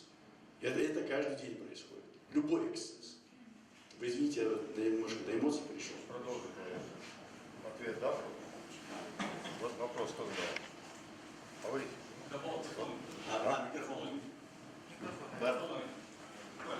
Микрофон. Я хотел ответить сейчас. Я 27 лет прожил в Петербурге, у меня была точно такая же точка зрения. Когда я приехал в пригородный район, я понял, что это ошибочная. Эта точка зрения привела к тому, что оттуда люди уезжают. Например, за 9 лет Ангушка уехал 100 человек. Для села, где 600 ингушей живут, это 20%. В Яндии в году больше уехало 2000 человек. И 7000 это большая цифра. 500 домов стоят закрытые. Почему? Потому что вот эта политика изоляционная, да, изоляция делает, она имела бы какой-то смысл, если бы в ингушском руководстве была бы какая-то национально ориентированная политика. То есть если жители пригородного района кто-то поддерживал бы, финансово поддерживал, административно поддерживал, этого нету. Поэтому эти люди брошены, и для того, чтобы выжить, вот, например, я если жил в пригородном районе, у меня там не было бы работы, мои дети не знали бы, где учиться, дальше я имею в виду высшее образование, мне в любом случае пришлось бы уехать в Ингушетию. И поэтому вот эта точка зрения, да, которую ты озвучил, она как раз антиингушская, чтобы вы запомнили это. Это как раз та точка зрения, которая устраивает именно наших оппонентов. Чтобы мы изоляцию. И вот этот случай, который произошел позавчера, да, вот что ребят порезали. Вот в 60-х годах в Соединенных Штатах была расовая сегрегация, да, как негры с этим боролись. Когда их из одного кафе выгнали, в следующий день туда пришли негры и заняли все столики в этом кафе. То есть вот этой ситуации надо бороться не наоборот изоляция, а наоборот усиливает усиливать в этом городе присутствие наше. То есть, вот я бы, например, молодежи посоветовал, чтобы они еще больше ездили в этот город, не хулиганили, не дрались там, не ссорились, а просто показывали, что ингуши есть, что мы не боимся, что это бытовой случай, мы не обращаем на это внимания, не закрываться, а наоборот идти более вперед, навстречу идти вот тем проблемам, которые нас. Поэтому это неправильная точка зрения, я готов это доказать им как угодно, доводами, математически, любыми там. Спасибо. Да, слушай, не потому, что хочу попривлекаться, просто раз такая дискуссия пошла, Сахар Тырдырса, вот у меня почему такая точка зрения сложилась, вот ввиду недавних событий, которые вот в Магасе произошли, там митинг, мы по большому счету добились своего, да? Мы добились отмены этого соглашения и так далее. Вот на этой волне у меня просто вопрос такой будет, вот ты был, на самом деле, пора, не вспомнил, Калой не вспомнил, потому что я писал вам, по-моему, в Инстаграме, Калой точно писал, не получил ответа, хотел узнать, сейчас насколько правомерно будет требовать, согласно закону о реабилитации прав репрессированных, требовать... Бехмбаха, извини, пожалуйста, мы тогда поблагодарим Альберта, да, и плавно, автоматически, так сказать, берешь Насколько правомерно будет и сейчас, и какова вероятность добиться возврата этого пригородного района обратно в состав Республики Ингушетия? Ну, давай вот опять вернемся к тому, с чего мы начали. Вот, например, сегодня в пригородном районе живет 104 тысячи человек. Мы же требуем референдума в случае вот в нашем конфликте территориальном с чеченцами, да, мы же требуем, говорим, давайте референдум проведем, если эта земля действительно принадлежит чеченцам, то мы ее дадим. Но мы также должны понимать, что если сегодня референдум в пригородном районе будет проведен, то мы законодательно район потеряем. Потому что в этом районе только 25% ингушей живет. Там живет более 70 тысяч осетин, 70,5 тысяч русских, грузин, армян и остальных национальностей. Разговаривать о районе можно только при том случае, когда там будет большинство ингушского населения проживать. Других вариантов быть не может, потому что, ну, например, вот отдайте нам район. Вот в чем наша проблема? Мы вот свою проблему видим, а проблемы других людей, которые вокруг нас, мы их не замечаем. Вот мы говорим, отдайте и все там. А куда должны вот эти осетины поехать, если они хотят жить в Ингушетии? Вы же тоже не хотите в Ингушетии жить, вы же в Москве живете. Почему в Москве живете? Потому что здесь здравоохранение, здесь чисто, аккуратно, свет не отключают, воду не отключают, люди едут. Вот. Поэтому, ну, корректно, некорректно, это вопрос имеет право на существование. В Ингушетии очень тяжело сегодня жить. В Ингушетии самая дорогая стоимость коммунальных услуг, электричество, вода. При этом зарплаты близки по размеру к социальному пособию, это не зарплаты. Люди получают 10-12 тысяч рублей и кормят, семьи сидят. А при том, что цены гораздо выше, чем в Москве и Питере. Вот поэтому вопрос вот по пригородному району, его нет никакого смысла сегодня поднимать. В Европе существует принцип, на основании которого они приоритет отдают той или иной национальности. Земля принадлежит той нации, которая живет на этой земле. И пока мы там жить не будем, этот вопрос не будет иметь смысла, и он не является проблемой для федеральной власти. Он будет проблемой, когда там будет жить большинство населения, ингуши будут составлять, тогда это будет проблема. А сейчас нету проблемы у федеральной власти. А закон реабилитации куда девать? Закон о реабилитации состоит из 13 статей, насколько я помню. Кроме территориальной реабилитации, там предусмотрена социальная реабилитация, культурная реабилитация, экономическая реабилитация предусмотрена. Мы даже вот эти статьи еще не выполнили. Мы сразу хотим перейти к территориальной реабилитации, хотя мы даже не решили вот эти проблемы. Вот после событий в Ингушетии, вот в которых я участвовал, и вы не думаете, что это неожиданно произошло. Это к этому шло все. Вся вот развитие нашей ситуации, вот то, что в Ингушетии последний год-два, мы планомерно двигались к этому, потому что любой, кто вот анализирует, он понимает, что это закономерный процесс. Митинг октября 2018 года это был закономерный итог, потому что по-другому вот эти события не могли никак форму никакую другую принять, потому что руководитель страны, руководитель республики уже не понимал, куда он ведет нас. И поэтому это так случилось. Нам повезло, что у нас на тот момент была уже определенная структура, которая могла это движение направить в цивилизованные рамки. То есть это могло перейти в очень для нас печальные, нехорошие вообще формы могло это перейти, если бы мы не смогли вот перехватить инициативу и направить ее в цивилизованные рамки и уже перейти к переговорам с представителями федеральной власти, потому что республиканской власти там не было. Переговоры шли с федеральной властью, мы договорились, мы шли на их уступки, они наши уступки, и нам удалось 2 недели простоять, и при этом там не пролилась ни капли ни крови, не было никаких эксцессов. После этого в сжатые сроки мы провели конгресс, Всемирный конгресс ингушского народа, на нем присутствовало, конечно, мало наших депутатов, но времени у нас было очень мало, поэтому, исходя из этих условий, я считаю, что это было очень удачное такое мероприятие, которое мы провели. Но это мы можем попозже поговорить. Я просто вот проблемой Привного района, еще в Питере находясь, занимался, и, исходя из этого, помогал там людям, которые живут, но по-настоящему я истинные причины того, что там происходит, понял, когда я сам там начал непосредственно погрузился, ездил по селам. Я вообще не знал Привный район, я не был там. Я в детстве был там, в пионерском лагере, нефтяник, Орджоникидзе, все. Я не знал этот район вообще. Какие села, как называется, сейчас я все знаю. Я знаю бюджет этого села, я знаю бюджеты каждого села. И люди, которые там живут, не знают этого. Они этим не интересуются совершенно. Но если ты этим не будешь интересоваться, то ты не сможешь там никакие решения правильные там для себя принять. Вот, Мариан, тоже я хотел бы сейчас с вами поговорить. Бенчан, Галгешдо, Аитам, Болцан, Уазада, Оба, Халцан. Но, если можно, вот эту картину за нашей спиной, можно ее отключить? Она просто очень тягостна, до меня лично она влияет. Я вот сидел, смотрел на это, но я фамилии этих людей знаю наизусть все. На фамилии, начиная там с Гадабошевой, Мадины и...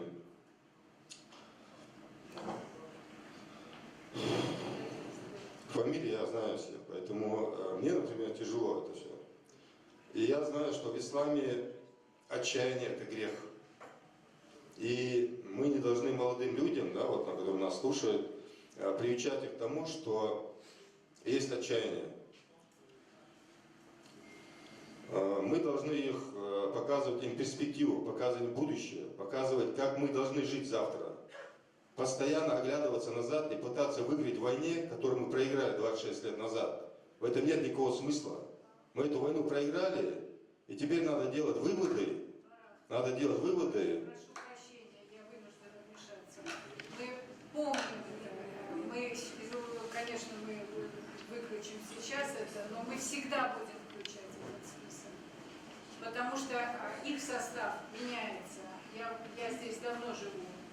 И через года те, кто придут вот в эту аудиторию, они должны видеть этот список. Они должны видеть эти... Не от того, что это уныние. Это абсолютная, вечная память о том, что было вчера, для того, чтобы знать, ты к идеологии, к стратегии этой мягкой экспансии, ты и Альберт пришли эмпирическим путем. Вы пережили, перестрадали это. Для того, чтобы каждый из них вот пришел на эти позиции, а мы не знаем, что будет сейчас 26 лет, 36-летнюю годовщину, мы абсолютно не знаем, мы живем в такой стране. Этот список должен быть всегда. И память о них всегда должна быть. Не от того, что это есть такое вот пребывание в этом вечном унынии, а для того, чтобы знать, во имя чего я терплю, во имя чего я посылаю своего сына в заведомо недружественную обстановку учиться. И абсолютно с уважением относясь к тому, что ты сказал, и попросил это убрать. Потому что, поверь мне, это не одни и те же люди приходят. Они отучиваются, уезжают, это разный состав все время. И они, очень многие приходят и не знают, что я вижу свою миссию в том, чтобы и те, кто со мной рядом все эти годы, чтобы вот этот список для того, чтобы и выработать свою жизненную позицию, для того, чтобы знать, от чего вообще все это вот так. Так что ты позволь нам этот список и через год тоже. Я запретить вам не могу, но, например, чтобы найти нам тела 196 человек, которые мы до сих пор не нашли, мы не сможем их найти, пока мы не интегрируемся глубоко в это общество.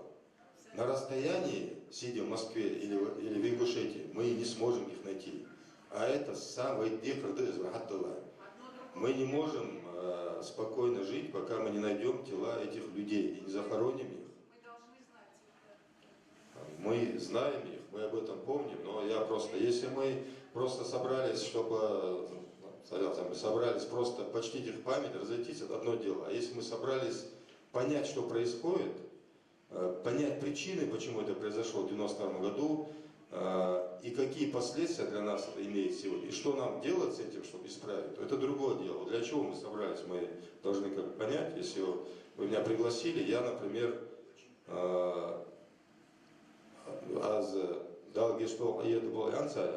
но мы не должны все время в это прошлое идти вперед, повернув голову назад. Мы должны идти вперед. Вот молодые ребята сидят, они жить хотят, они детей хотят расти, они хотят жить в Пригном районе. Мы сегодня должны обеспечить им, чтобы они могли спокойно там развиваться. Потому что территория Ингушетии сегодня, она и так густо населена. При средней плотности населения 8 человек на квадратный километр в России, в Ингушетии 134 человека проживает. Это показатель после Москвы, Питера, Севастополя, Московской области, это следующий показатель. При нашей демографической росте демографии, то есть у нас через 25-30 лет 1 миллион человек будет ингушей. Где они будут жить? В любом случае нам придется обратить свои взоры на Пригный район, потому что другой свободной территории, где мы можем развиваться, у нас нет.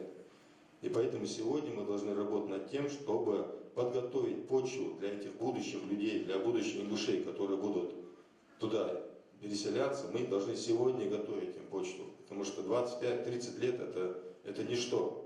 Это ничто. Вот я здесь в армии служил, вот как вчера был в Москве, мне уже 50 лет будет в следующем году. Это быстро проходит.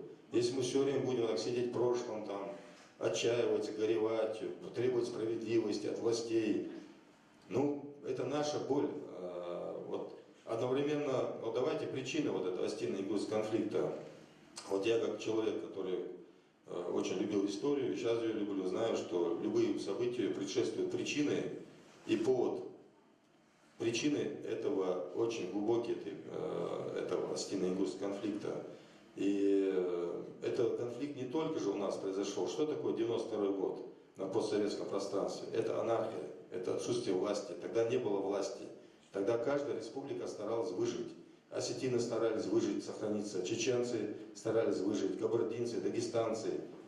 У нас на тот момент не было людей, которые могли возглавить людей, которые могли поставить цели, защитить своих людей. У нас не было. У нас шла грязня за власть. Все хотели стать, вот Макшит, например, может нам рассказать, все хотели стать лидерами, но ни у кого не было ни команды, ни стратегии, никто не знал, куда он должен идти.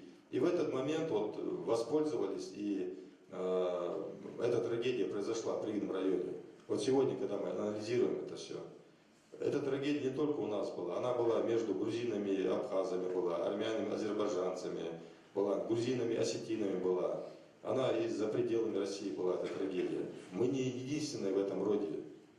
Мы любим, мы помним и будем помнить этих людей, да. Но мы должны сегодня думать о 30 тысяч ингушей, которые там сегодня живут. Им надо детей расти там, они учиться должны. И о тех будущих сотнях тысяч, которые должны туда переехать, в этот район, жить. Мы сегодня об этом должны говорить. Иначе мы опять вот потеряем вот это драгоценное время. На митинге, вот год, как и 1,5 года, как я приехал из Питера в Ингушетию, я увидел, что самыми главными нашими врагами являемся мы сами, являются наши родственники во власти. Это и Индиевы, и Барахоевы, и Дарбазановы, и все. Никакие не Цуцевы там, и остальные там Остины, а наши, вот они, наши родственники, вот они наши враги. И сегодня мы видим, как они принимают антизаконные закон, который отнимает Родину, это наши родственники. Мы их остановить не можем, этих людей. Мы им объясняем, что вы делаете, вы что, у вас что, вас подкупили, вас отравили, вам вкололи что-то. Остановитесь. Мы не могли, мы 3 раза пытались собрать депутатов Народного собрания Ингушетии. 3 раза мы их пытались собрать. Они разбежались, как крысы по всей стране. Разбежались, бросили нас. Люди стоят на улице, мерзнут, старики. Они разбежались по Москве, Пятигорску, и все, их ничего не волнует. Это что, осетины?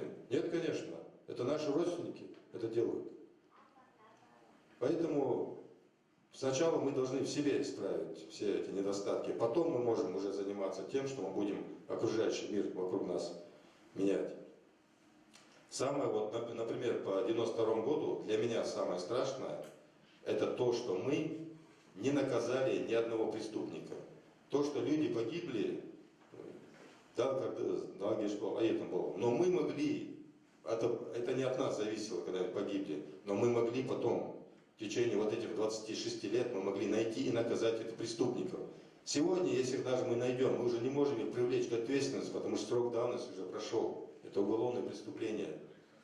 Более того, командир батальона ИР Олег Тизиев до сих пор ходит, дает интервью, живет в Москве. Мы же его не наказываем. Мы вот виним какой-то абстрактный остинский народ, а вот человек конкретный, который командовал этим батальоном, мы его даже не смогли привлечь к ответственности. А можно вопрос? Это риторический вопрос, почему, да. Вот я вам объясню вот сейчас. А при чем здесь хижа? Вот послушайте, Мария, вот давайте я вам сейчас...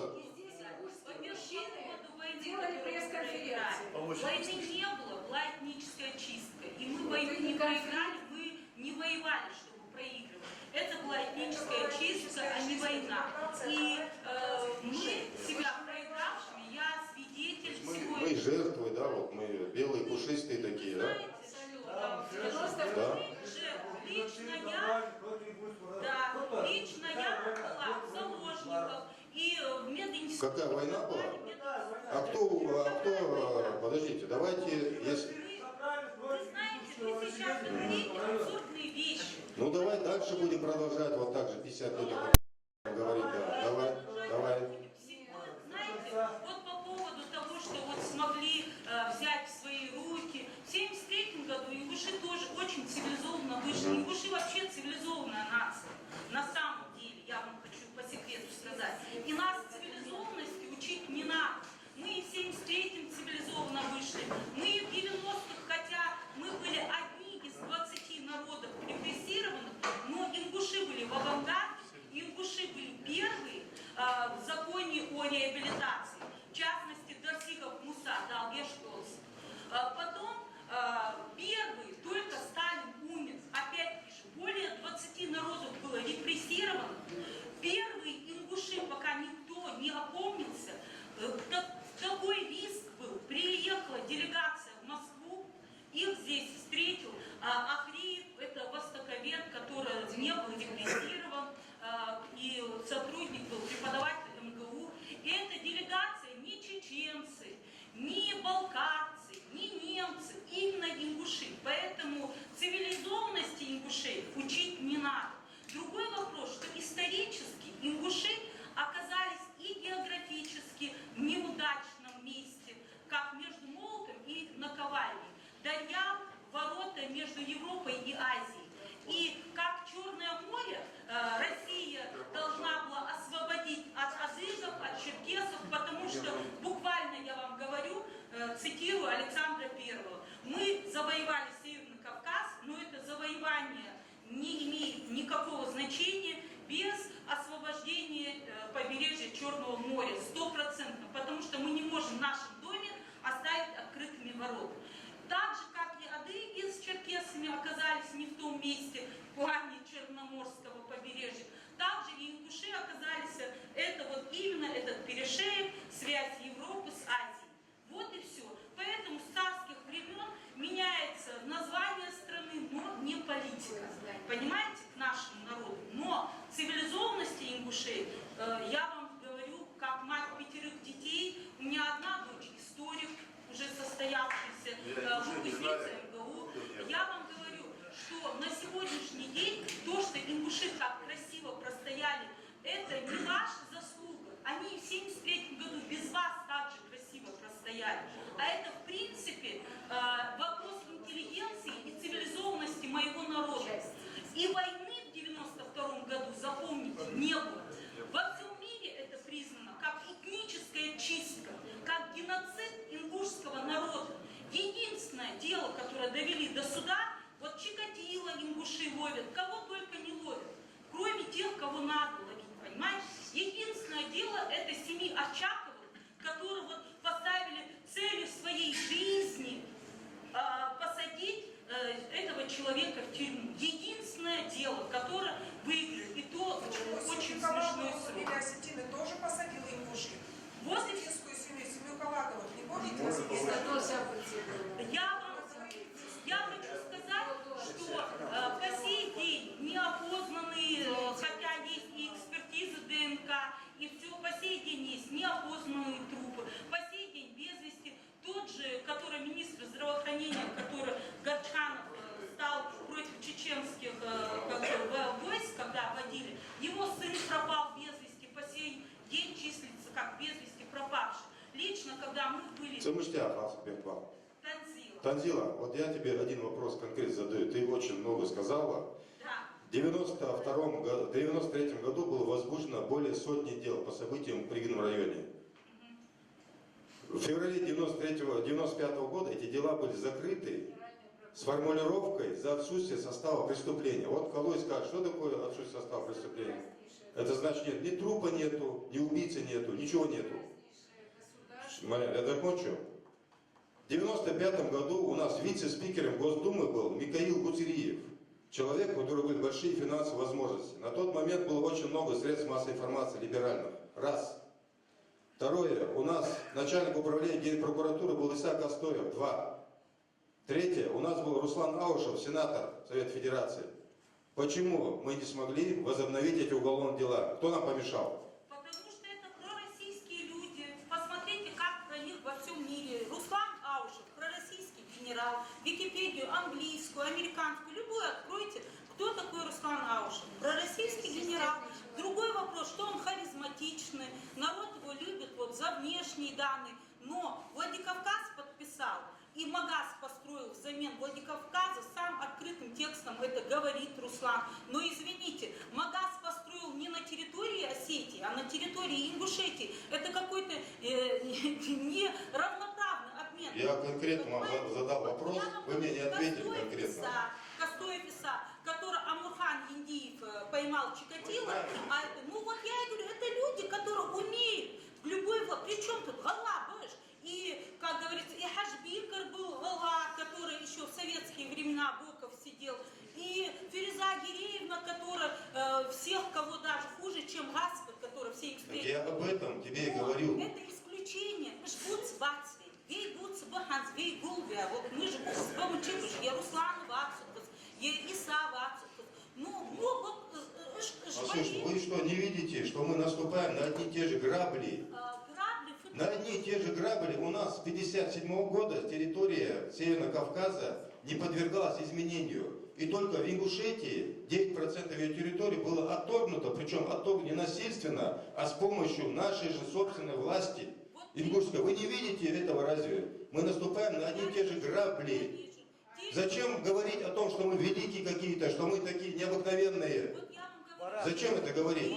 Я скажу, Барат, никто не любит говорить нас, мы великие. Мы белые, пушистые, мы виноваты. Тут тоже не к месту.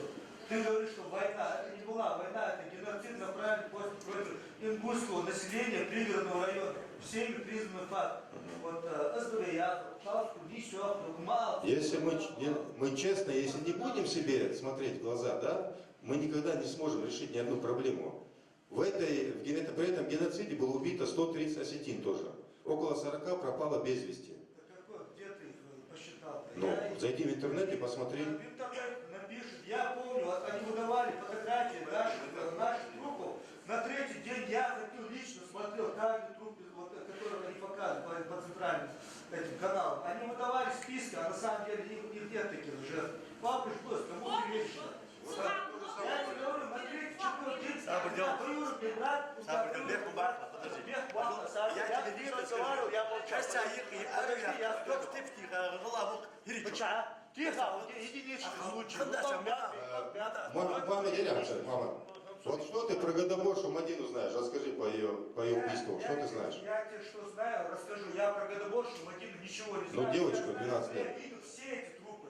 Я их видел, знаешь почему? Потому что я жил на площади Согласия, нынешней, да, там, это что, администрация президента Аушева была. Я жил прямо рядом, у меня двоюродный брат и сестра пропали там без вести. И племянница моей бабушки пропала, племянник бабушки пропали без вести. И мы утром, каждое утро, Сахаля, Долготова, и вечером мы ходили, каждый труп, их каждый раз меняли местами, каждый труп обследуют, хавари, авария. Поэтому вот эти 4-5 дней, даже потом они долго еще пролежали, пока их туда влазят, точно до боку. Я эти трупы сам лично видел. Мы эти трупы сначала смотрели по их каналу осетинскому, когда они показывали, Гайбабе, она ждала, Гайбабе, Гирибирджаш. Потом, через 2-3 дня мы приходили смотреть те же трупы у нас во дворе райкома партии. Марьям Медиева, ты знаешь, хорошо. Это был геноцид, это не было войны. Там войны не было, там война была максимум час-два. Гирибей, Дабуши, Макаракатя. У них 3 ополчения они за год создали против нас. Они целенаправленно к этому шли. Они ездили, делегации в Чечню, спрашивали, будет ли поддержка со стороны Чечни и Ингушей. Они создавали им на сельхоз нужды, выдавали БМРД, БМП, вот такую технику. Они закупались оружием и у Ингушей, они у них оружие покупали, у Нокчи покупали, они год вооружались, мы все это знали. Это все говорит... Это все говорит о том, что это еще очень свежо. Они бежали, там нечего было убивать. 2 дня мораторий было наложено на ведение боевых действий. Аушев сказал, мне обещали прямое президентское управление, мне обещали референдум, потом обозначимся и свое заберем яно. А получается вот этих ребят, кстати, вот вы сейчас ребят показываете, а вот эти трупы женщин, стариков, детей, вот каждый раз, каждый год повторяет ту же самую ошибку. Я еще у Соловьиного камня, когда вот это все фотографии сняли, я вам тогда говорил, замечательно делал. Вот Хостегина был больше в военной форме. Вот со стороны, если вот придут там гасник, вот все это узвали, они подумают, ну да, это война была, вот они молодых ребят пока, да, они пошли воевать. На самом деле это единицы, ребят там единиц погибло. Больше там погибло мирного населения, Но это правда, это документ. Да, старик, вот их вы не показываете, стариков, женщин, детей вы их не показываете только вот этих молодых ребят. Дальше что будет делать? Не акцентрируйте, не говорите то, что это была война. Не преподносите это перед российской общественностью, как это была война между Осетией и Ингушетией. Называйте вещи своими именами ваши. Это были пророссийские ставленники, они карьеристы, они поэтому сидели молча в 95 году, когда ты говоришь, что не дали ход дальше вот этих процессов уголовных. Давайте теперь продолжим Мы должны свою тему, потому что это явно... Сегодня, Барам, вечер памяти о нашей культуре. Вот Марьям, Самил Духашра, молодежь, полдожь, веткончатость, хамхадов долгдожь, ярдовый там, очень комитет, замечание, Он закончил. Он не закончил еще.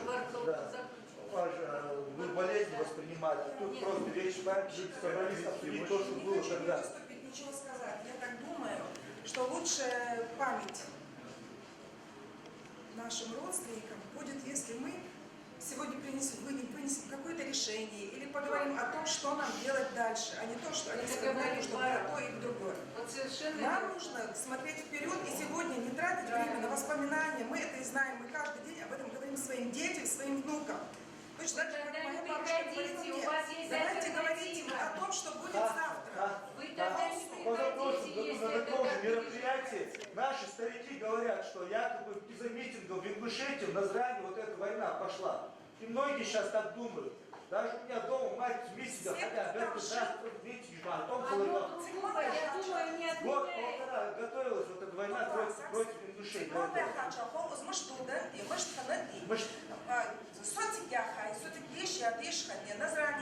Так, Гириш, ополчение жаль.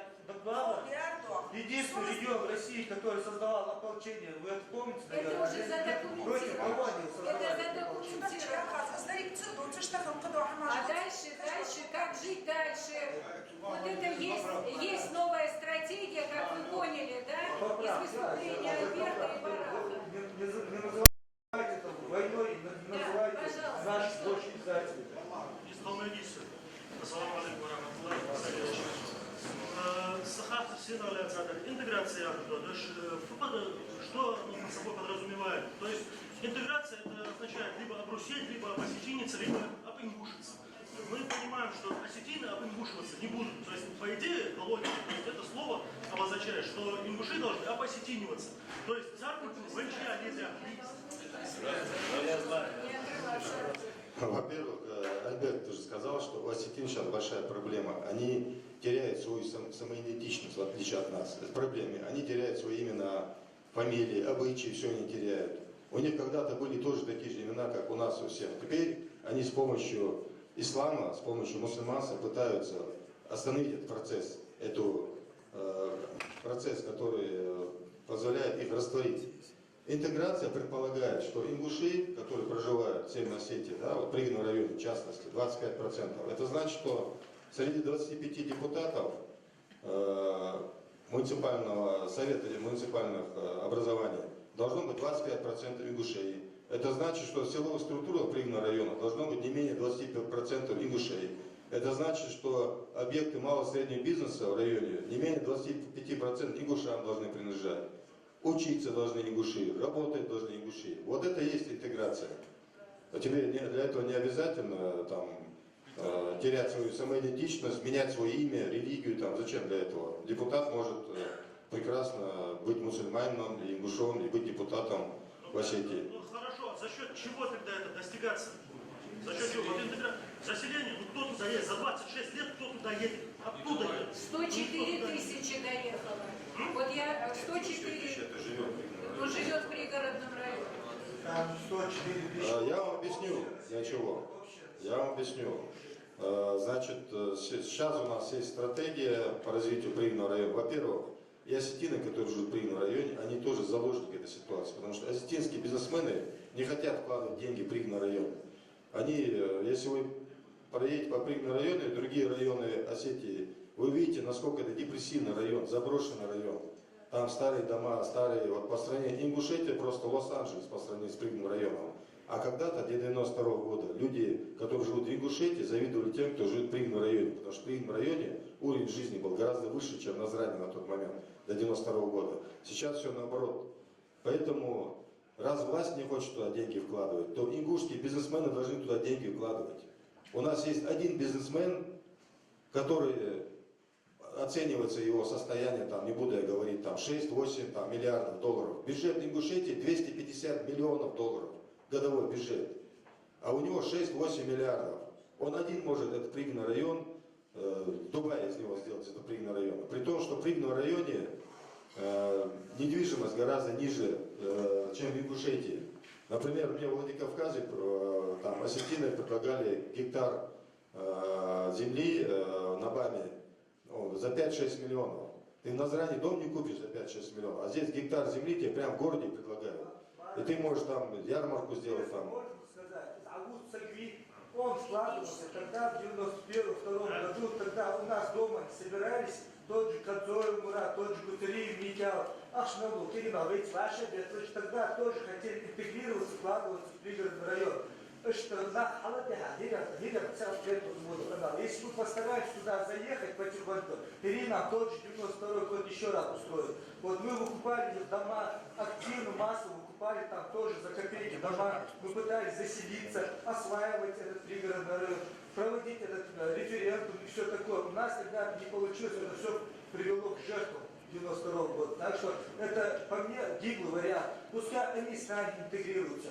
Если они нашего одного, троих, они попыряли, то есть, а я, дети израильтян, а ты что говорит, так интегрируют. Они почему не вкладывают, они знают, что в любой момент, за полдня мы их отсюда погоним до Ирана, откуда они вышли. Они прекрасно. Послушай, мама. Ну все должно быть правда. Мама, ты тоже непростой парень, я знаю.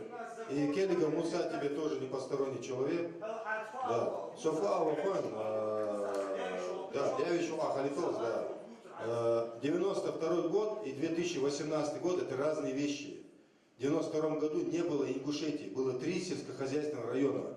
Не было ни руководителя, ни полиции, ни бизнесменов, ничего не было. Во-первых, подожди, мы живем... Да, отвечу на твой вопрос. Это абсолютно не в том русло ты пошел.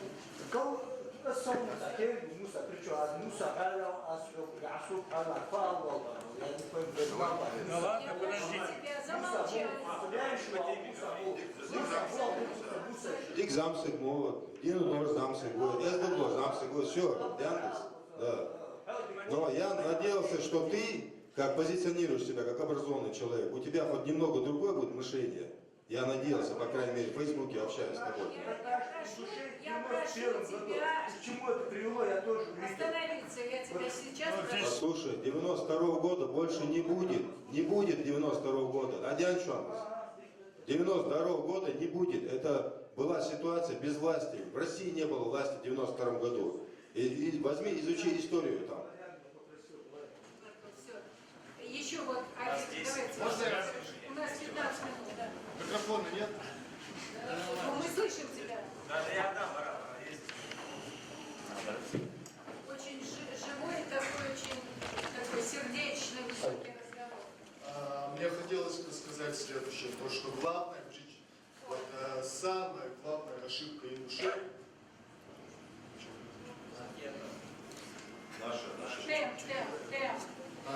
Самая главная ошибка ингушей в том, что мы не хотим развиваться. Я считаю, что нам необходимо менять свое мышление и мировоззрение. Тут сидит Магомед и говорит, то, что мы за полчаса прогоним посетителей. Но это же нереально сделать. Почему мы этого не понимаем? Мы осознаем то, что 44 года и 92 года больше не будет. Просто потому, что есть люди, которые готовы стать лидерами. Тогда не было образованных, грамотных людей. Они есть на данный момент сейчас. Да? Почему мы себе врем и почему мы не хотим признавать факты? Да? Нам надо развиваться. Ингушетия – это единственный народ Российской Федерации из 20 народов, которые были репрессированы, которые постоянно говорят об этом, сидят, оглядываются назад. Каждый год в феврале месяце в Ингушетии то и дело, что все телевидение на протяжении целой недели говорит, что вот семья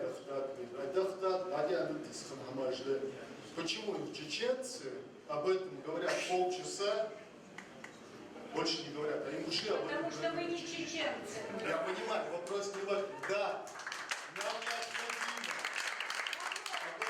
Вопрос, это не вопрос, это просто предложение. Я считаю, что Барат Чемурзиев абсолютно прав. Чтобы развиваться ингушскому народу, необходимо не оглядываться назад, а идти вперед. Вот и все. Вы знаете, армяне про свой геноцид и евреи про свой Холокост, хотя это гораздо...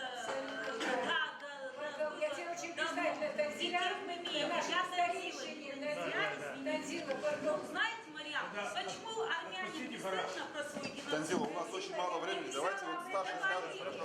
Срок давности не имеет такие дела. Дела против человечности срока давности не имеет, чтобы всем было понятно.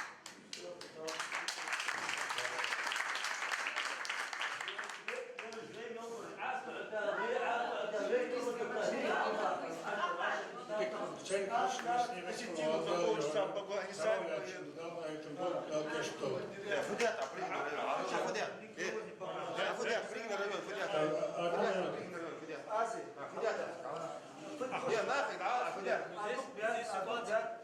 Я год в этом пригнал район, не вылезал в этот пригнал район. И что, ничего? Фудята. Так, одну минуту.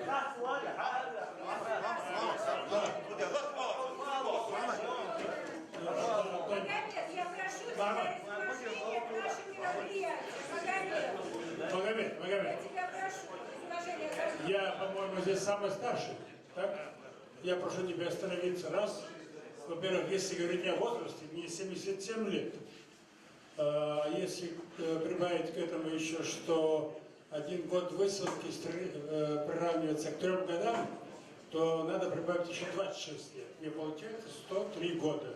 104 год пошел. Так что, по-моему, здесь старше никого нет. Касательно Остинно-Ингушского конфликта, когда произошел, я хочу сказать несколько слов. 31 октября 1992 года это начало конца краткой истории демократии в России. За этническую чистку Ингушей в Осетии и переросшую войну в Чечне Российская Федерация поплатилась крахом демократии. К годовщине так называемого Остинно-Ингушского конфликта в Северной Осетии. В августе 1996 года при невероятном стечении случайностей я оказался в Москве и остался там жить. Началась перестройка, казалось бы, непоколебимой крепости СССР под управлением ЦК КПСС. При начавшейся гласности начали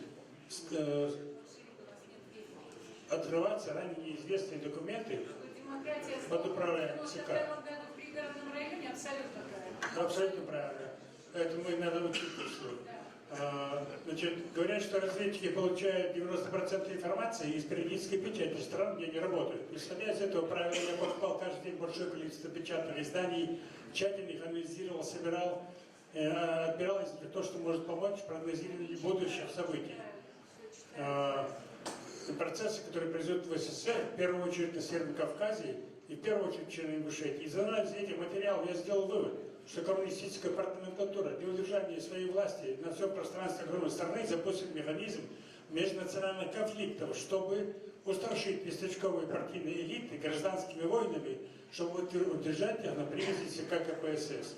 Погромы резня начались в Закавказье, Карабах, Армения, Азербайджан, Абхазия, Южная Осетия, Казахстан. Да, Казахстан, Фергана, Киргизия, Узбекистан, Таджикистан, Приднестровье и так далее. Хронология может быть немного корректна. Для новообразовавшегося государства Российской Федерации идеальным местом для развязывания такого конфликта был пригородный район и город Владикавказ Северной Осетии, где был зажжен так называемый Остинно-Ингушский конфликт. Подожди, да, я прочитаю. 31-го. Сейчас заканчивается время пребывания. Понимаешь, это вот квинтэссенс твоего, совершенно правильно. Демократия именно в пригородном районе. 26 апреля 1991 года Верховный Совет принял закон о реабилитации репрессированных народов. Чтобы не допустить его реализации, удержаться у власти, бывшее коммунистическое руководство Северной Осетии консолидировало остинское общество против общего врага, то есть ингушей, тщательно спланировало, осуществило в октябре-ноябре этническую чистку в пригородном районе.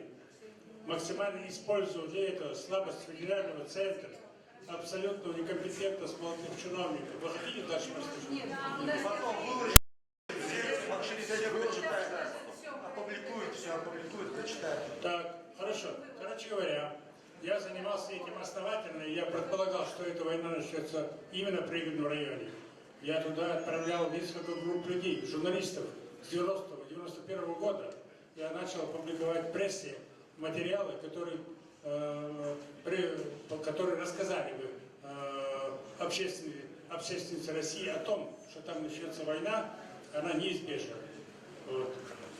Но вопрос этот, 90% всех материалов, опубликованных в печати об Остинно-Ингушском конфликте, сделаны было мною. Трудно представить себе, сколько сил, времени, средств, нервов, здоровья я потратил на то, чтобы придать гласности этой запрещенной публикациям ситуацию. Потому что секретарь Совета безопасности Скоков запретил выдачу любой информации с 31 октября 1992 года запретил выдачу любой информации, и ни один журналист туда не ехал, не хотел ехать. Вот. Я туда повез сам Марка Дейча, с ним вместе мы вели репортажи на весь мир по радио «Свобода» о том, что происходит там. Значит, все те люди, которые писали об этом конфликте, Сергей Белозерцев, Александр Харламов, значит, Николай Московченко, который значит, опубликовал заключение военных экспертов. Эту группу я отправлял туда на свои средства. Значит, эти люди подвергались репрессиям. Значит, Александра Харламова избили около дома 2 раза до полусмерти после публикации про Кабалоева и про эту мафию. Значит, Сергей Белозерцев убили со 2-го раза под Калининградом недавно, несколько лет назад. Николай Московченко прямо в лифте собственного дома пытались застрелить. И к нему приехал Лужков, госпиталь.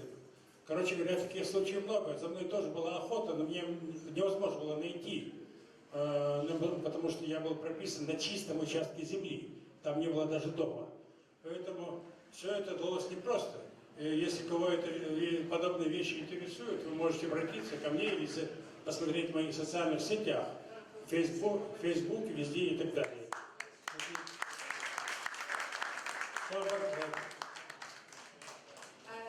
Сегодняшняя наша встреча удивительным образом, самая горячая, эмоциональная.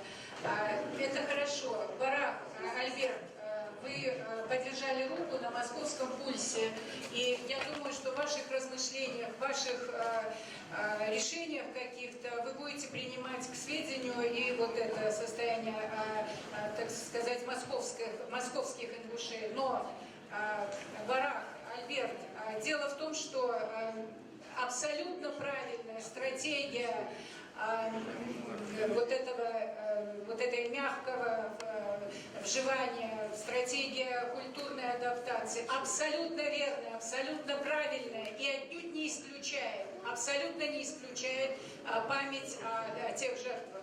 Именно поэтому это следующий этап, это другая стратегия, правильная, потому что мы живем в новом веке. Но дело в том, что значит, ваш грандиознейший митинг и ваше грандиознейшее противостояние, гражданское противостояние, вот, значит, совершенно обезумевшей власти, в том числе имеет исторический, генетический типологию, понимаете? Это все-таки опыт людей, которые в 1973 году отстаивали проблематику пригородного района. И 1944 год, 1992 год, сегодняшний – это сталинщина. Это сталинщина в этом произвольном скрещивании, установлении административных границ. И держа голову, просто физиологически невозможно, значит, вот ее назад повернуть и идти вперед. Нет. Но манкуртизма каждый из нас не должен допустить. Многочисленные сведения, документальная аналитика имеют право и должны быть. Танзила вот здесь, кстати, недословно, но цитировала очень многие наши работы, понимаете. Все имеет свою предысторию, все имеет свой генезис и свою последовательность. Сегодня новый этап. Правильно, да. И отнюдь не надо думать, что, понимаете, вот какие-то такие вынесенные на публику или как-то вот, значит, проартикулированные вот до вашего митинга вот эти шаги по интеграции не делаются другими. Народная дипломатия с первого дня работает. Вы знаете, когда я приехала в Балту в первый раз после всех дел в 1997 году, 5 людей там только жило, ингушей, 5 сал мы только раздали.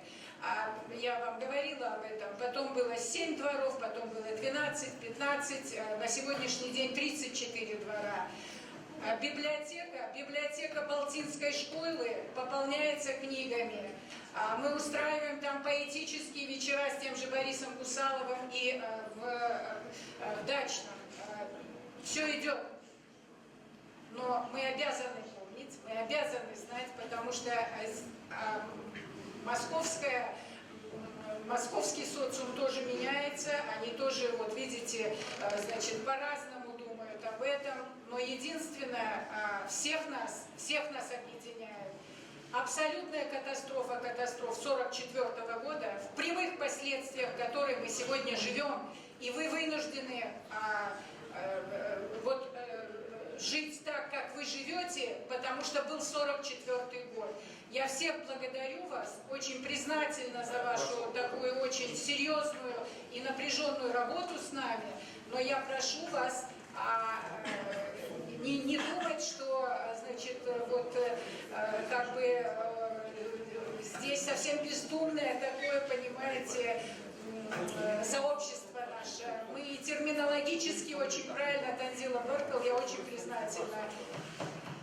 Правильное обозначение предмета есть уже залог, понимаете, правильного понимания. Терминологически очень правильно и точно мы должны говорить, что такое был пригородный район. Этническая чистка ингушей.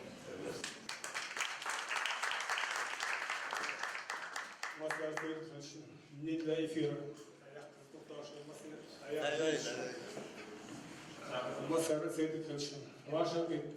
Ваша geëtableerde de hand bezig dat je stopt als er niet aan het dat je dat een weet dat hammer in wat dus de massen wat deed jachtelen wat deed deel hoor wat deed deel de hoor wat deed deel schilderen deel los ja je zo ja osmova vive deel schilderen naar den die أردن محمد بن بارك عدل وبيوشي الصوت عدل شو عاد بيخص غير شو وقت وحدل وضخلاش شكل حاجة شيء ديال شيء ده شيء نيجي تخبر ديال شيء ده شيء خبره هتكلك دلنا واشر تلقى الله يرحمه هذا سبحان الله ديال وش هذول ترى شو خلني واشر تلقى باش خبر دوم ديال شيء ديال وش سيدنا دوم وش هذا ودينا شو نقول محمد عشان برد قاتش دوش حاضر يقولوا كيف يقولوا وجهه كاش شو تعال ديال وقت ديال وقت شيء مهم مباشر رواج كذا مواصلة صوت ده اسخطوا ديال شيء ده كنت دار ديال بيعطي باشور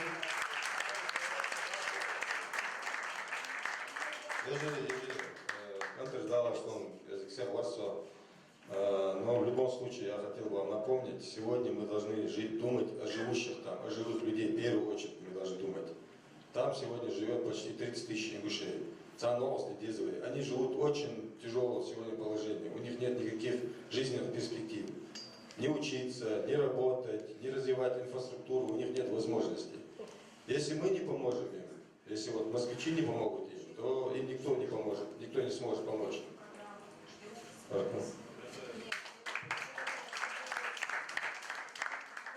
Я думаю, что мы как раз собрались для того, чтобы знать разные мнения о том, что в какой точке мы находимся сегодня в связи с 92-м годом, и подумать действительно о нашей московской конкретной реалистической интеграции в дело вот этой мягкой экспансии, абсолютно правильной и верной стратегии, которую ведут вот эти люди и те, кто за ними, можно сказать, на переднем фланге. Беркл, Делрязков.